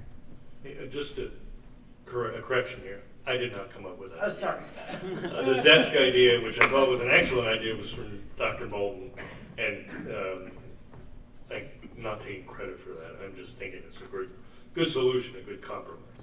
Is there a way that we can list the different pieces of the proposals that, and we can't do it here, but, and then somehow, and I know we can't vote other than in an open meeting, but somehow indicate that we, individually, that we would like this provision in any policy that we have, and then have that sent to you, Dr. Bolton, and then our next meeting, say these are the provisions that people had said on the committee that they'd like to have included, and then we can go through one document, right, almost like, say this is included, or take it out. But I think it's going to be hard to try to piece this together in the format that we have right now. It's just too cumbersome. I would agree. Agreed. I mean, you asked that same question, though. I mean, is point 4 something that we can include? And I think we need a consensus on that. And the consensus on the other language is, yes, we need to work it in. That's my feeling on it, but I don't know the results yet, so. So does it make sense then for each individual board member to send the pieces that you want to make sure are included in this policy to Dr. Bolton, and then at our next policy committee meeting, we'll take them one by one as far as which ones have support to be included into the policy, and which ones don't? Is that? Well, if it's helpful, we could take the 3 versions that again will be posted tomorrow on Board Docs, and try to synthesize where the similarities and differences are, because that would allow us to decide, well, are there really 8 distinct points on these 3 documents, or are there 20 distinct points, and come up with some level of consensus beginning in September around that conversation. So why don't we do that first, because board members are allowed to reply as long as they're not replying all, to kind of talk about, oh, I'd massage number 4 and make it this, right? That's not against the Sunshine Law in terms of telling us what you think about language that we suggest to you. So let us do that. Give us a week or so, and we'll get that out to you, and we'll put this back on the policy committee for September. Great. Okay. Good. Perfect. I like that idea. Can you clarify one point, Dr. Bolton? Do the current rules allow teachers to recruit for student clubs? If they, yeah. So student clubs are student run. So depending on what you mean by the recruit, there can be flyers that say, come join the XYZ club, right? And teachers can put those up in their classrooms so that students can see that. And a student could even say, what's the XYZ club? And the teacher could tell them, this is what the XYZ club is. Go see, Mr. Bolton, if you'd like to join from that standpoint. Teachers should not step in front of the class and say, I think you should all join the XYZ club. Right? They can't do that if that's the recruiting in terms of what that is. But our clubs are student run, but they have advisors, because the advisors need to help them with logistics, need to help make sure they're doing things professionally, that they're interacting with outside. What are the logistics of going to talk to the principal? That's often easier for the teacher to do first at the student's direction. And so that the adult plays a role in it, but the adult is not running the club. They are the advisor. The students are running the clubs. Okay, thank you. Mm-hmm. Well, that was easy. Okay. You good? One step closer. All right, well, that was our last policy. So that brings us back to public comment. Unless there was anything else from any other board members before we move to public comment. Does anyone have anything else? Everybody's good? Okay. Then we will move back to public comment, and I will call all of the people who were speaking on non-agenda items. And just to be clear, some people signed up for both, so that's why you may hear some of the names twice. So first is Leah Rash, Hilltown Township, followed by Stephen Rash, Hilltown Township.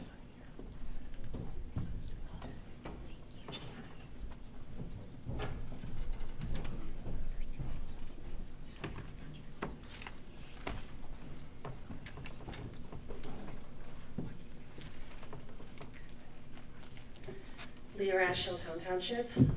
Thank you again for really trying to have a good conversation around things that are helpful for students, even though some people may see them as controversial. They're helpful for students. Being gay is not a belief, it's not a political thing, it is who that person is. And putting it up there on a list of like actionable things and beliefs and your sexuality and gender is not the same thing. It's who that person is. These children are walking through the hallways and kids are saying things to them openly. The harassment, bullying of kids based on their sexual orientation is going up, as it was mentioned. So for the district to make an open stance that this particular bullying is not okay is completely appropriate, because this is where a big problem of it is right now. I'm glad you liked my story for my daughter, because it was meant to be helpful and to kind of bring up an example that could happen to anyone. You know, it's not so polarizing as sexuality. But I do want you to think of how that story would have went if my daughter's anxiety was around the fact that I was in a same-sex marriage, and if that was the book that was read. Because your policies are seriously limiting those things. And it's the same problem. These kids, they are dealing with a lot of issues, and school is a place for them to get help. The school is a place for them for both their education, and you can't be educated unless you're mentally and physically healthy. It's very important. The talk about what college acceptance may hurt us with social studies is very ironic. I literally was just meeting with a college acceptance person for my daughter because of my concerns about our curriculum. The things you're taking out, the topics that you don't want them to talk about, they're going to be very behind when they get to college. They don't understand how to have a discussion around racism, a discussion around anti-bias. Other schools do multidisciplinary activities, social issues, doing statistical analysis, like you're crossing disciplines. And our kids are going to be in college with kids who are light years ahead of them. The counselor said, oh, I know Penridge, so that was a little upsetting, and then said, your best story is for your daughter to say, in spite of this district, this was everything that I attended. So there's some free college advice for you. This is a bad image, and it's harmful to our children, and you are all responsible.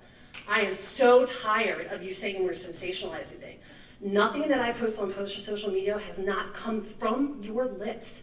I will tell you exactly where you said it, the date and the time, during your campaigning and after you've been elected. Your whole campaign was run on a sensationalized idea around CRT that did not exist. So to turn around and accuse us, those policies, complete policies, not the ones that were just posted, were sent to the ACLU. Their comments were based on the policies, not our opinions. Thank you, Mrs. Rash. Thank you. Okay, next is Stephen Rash, followed by Jane Kramer, Sellersville Borough. First of all, it sounds like we've got a little bit of progress, so give that up. I appreciate some of you for that, some of you. So we sat here a long time. Some of you weren't prepared again. Watch the YouTube video. We all did. Just watch it. You're taking notes. Read your notes. Don't ask the same questions meeting after meeting. Wow. Okay. Moving on. So change the narrative here. You say that you want everyone to feel accepted. Then say different things than what you're saying, because what you're saying is very hurtful. LGBTQ+ is not a political decision. So please, they're not making it political. Stop calling it that. My transgender child did not transition to make a political statement. Educate yourself with that.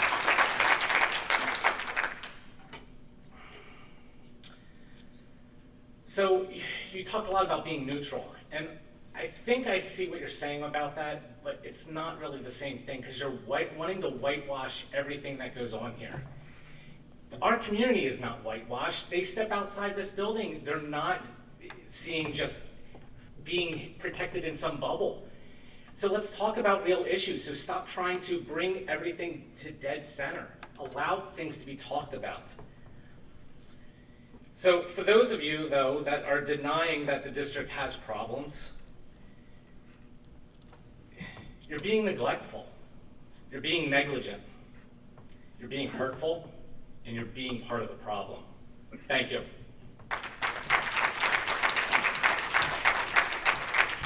Okay, Jane Kramer, followed by Kelly Jerem, Bedminster Township. Jane Kramer, Sellersville Borough. Thank you. I appreciate Mr. Wurst and some other board members' inclination to find middle road and to try to find a compromise. Some board members had mentioned they work in business. Good business leaders know what they don't know, and they seek out experts and guidance. So,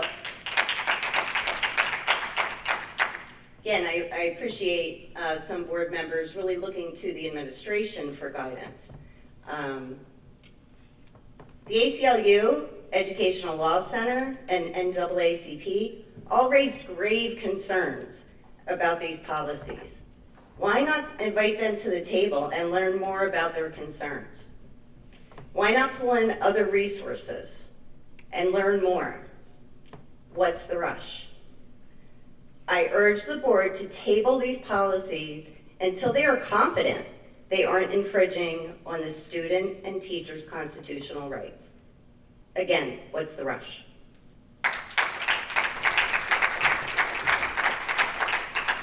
Kelly Jerem, followed by Ross McLennan, Hilltown Township. Hi, Kelly Jerem, Bedminster Township. I had a whole thing prepared, and it was 2 minutes. It was perfect, but then I went second, so now I have to change it up. First, I wanted to thank you, Mr. Wirth, for your comments at the beginning.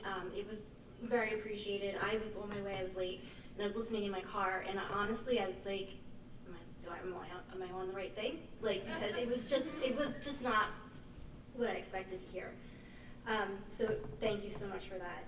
And I also want to thank the parents and the students who shared their experiences with the district and the Penn Ridge community in general. I think, we all kind of get stuck in our little bubbles in isolation, and it's important to hear what's going on with others and, see what we can do to learn from those experiences and also, help where we can and what can be helpful.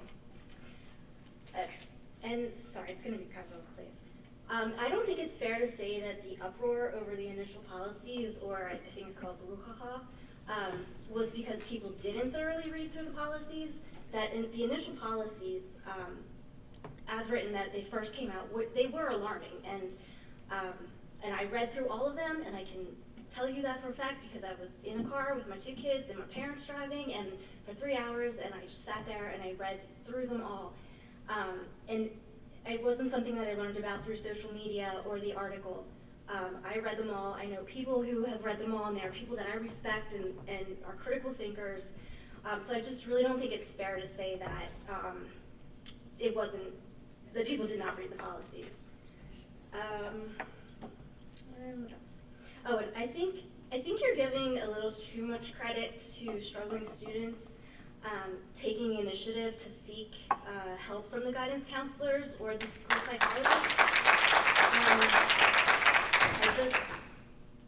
I just think back to myself being a child and my kids are in Bedminster Elementary, and it's an amazing school. I love it. I'm really sad. Quick plug. Elementary shouldn't end at 5th grade, continue to 6th grade. I don't want my kids to leave.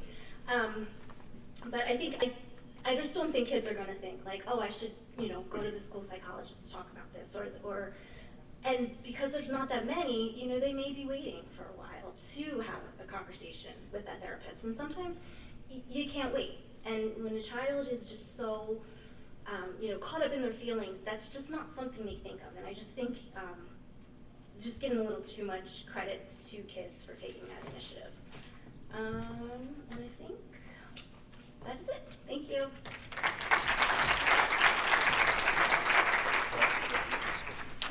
Ross McLennan, followed by Gemma Taylor, West Rock Hill Township.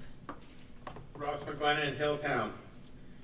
So people have covered a lot of what I've, brought up. But I have a suggestion. Why don't you just let the teachers teach? Why don't you just let the counselors do their job? And that's all I really have to say. Thank you.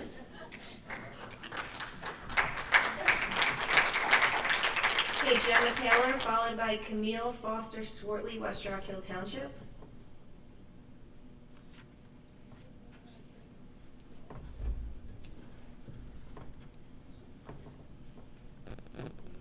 Call the second. Okay, Camille, is Camille here? She left. Okay. Okay, so both of them left. Those were the last two. Okay, so then we'll adjourn the meeting. Thanks. Mr. Thomas? Mr. Thomas, will you let us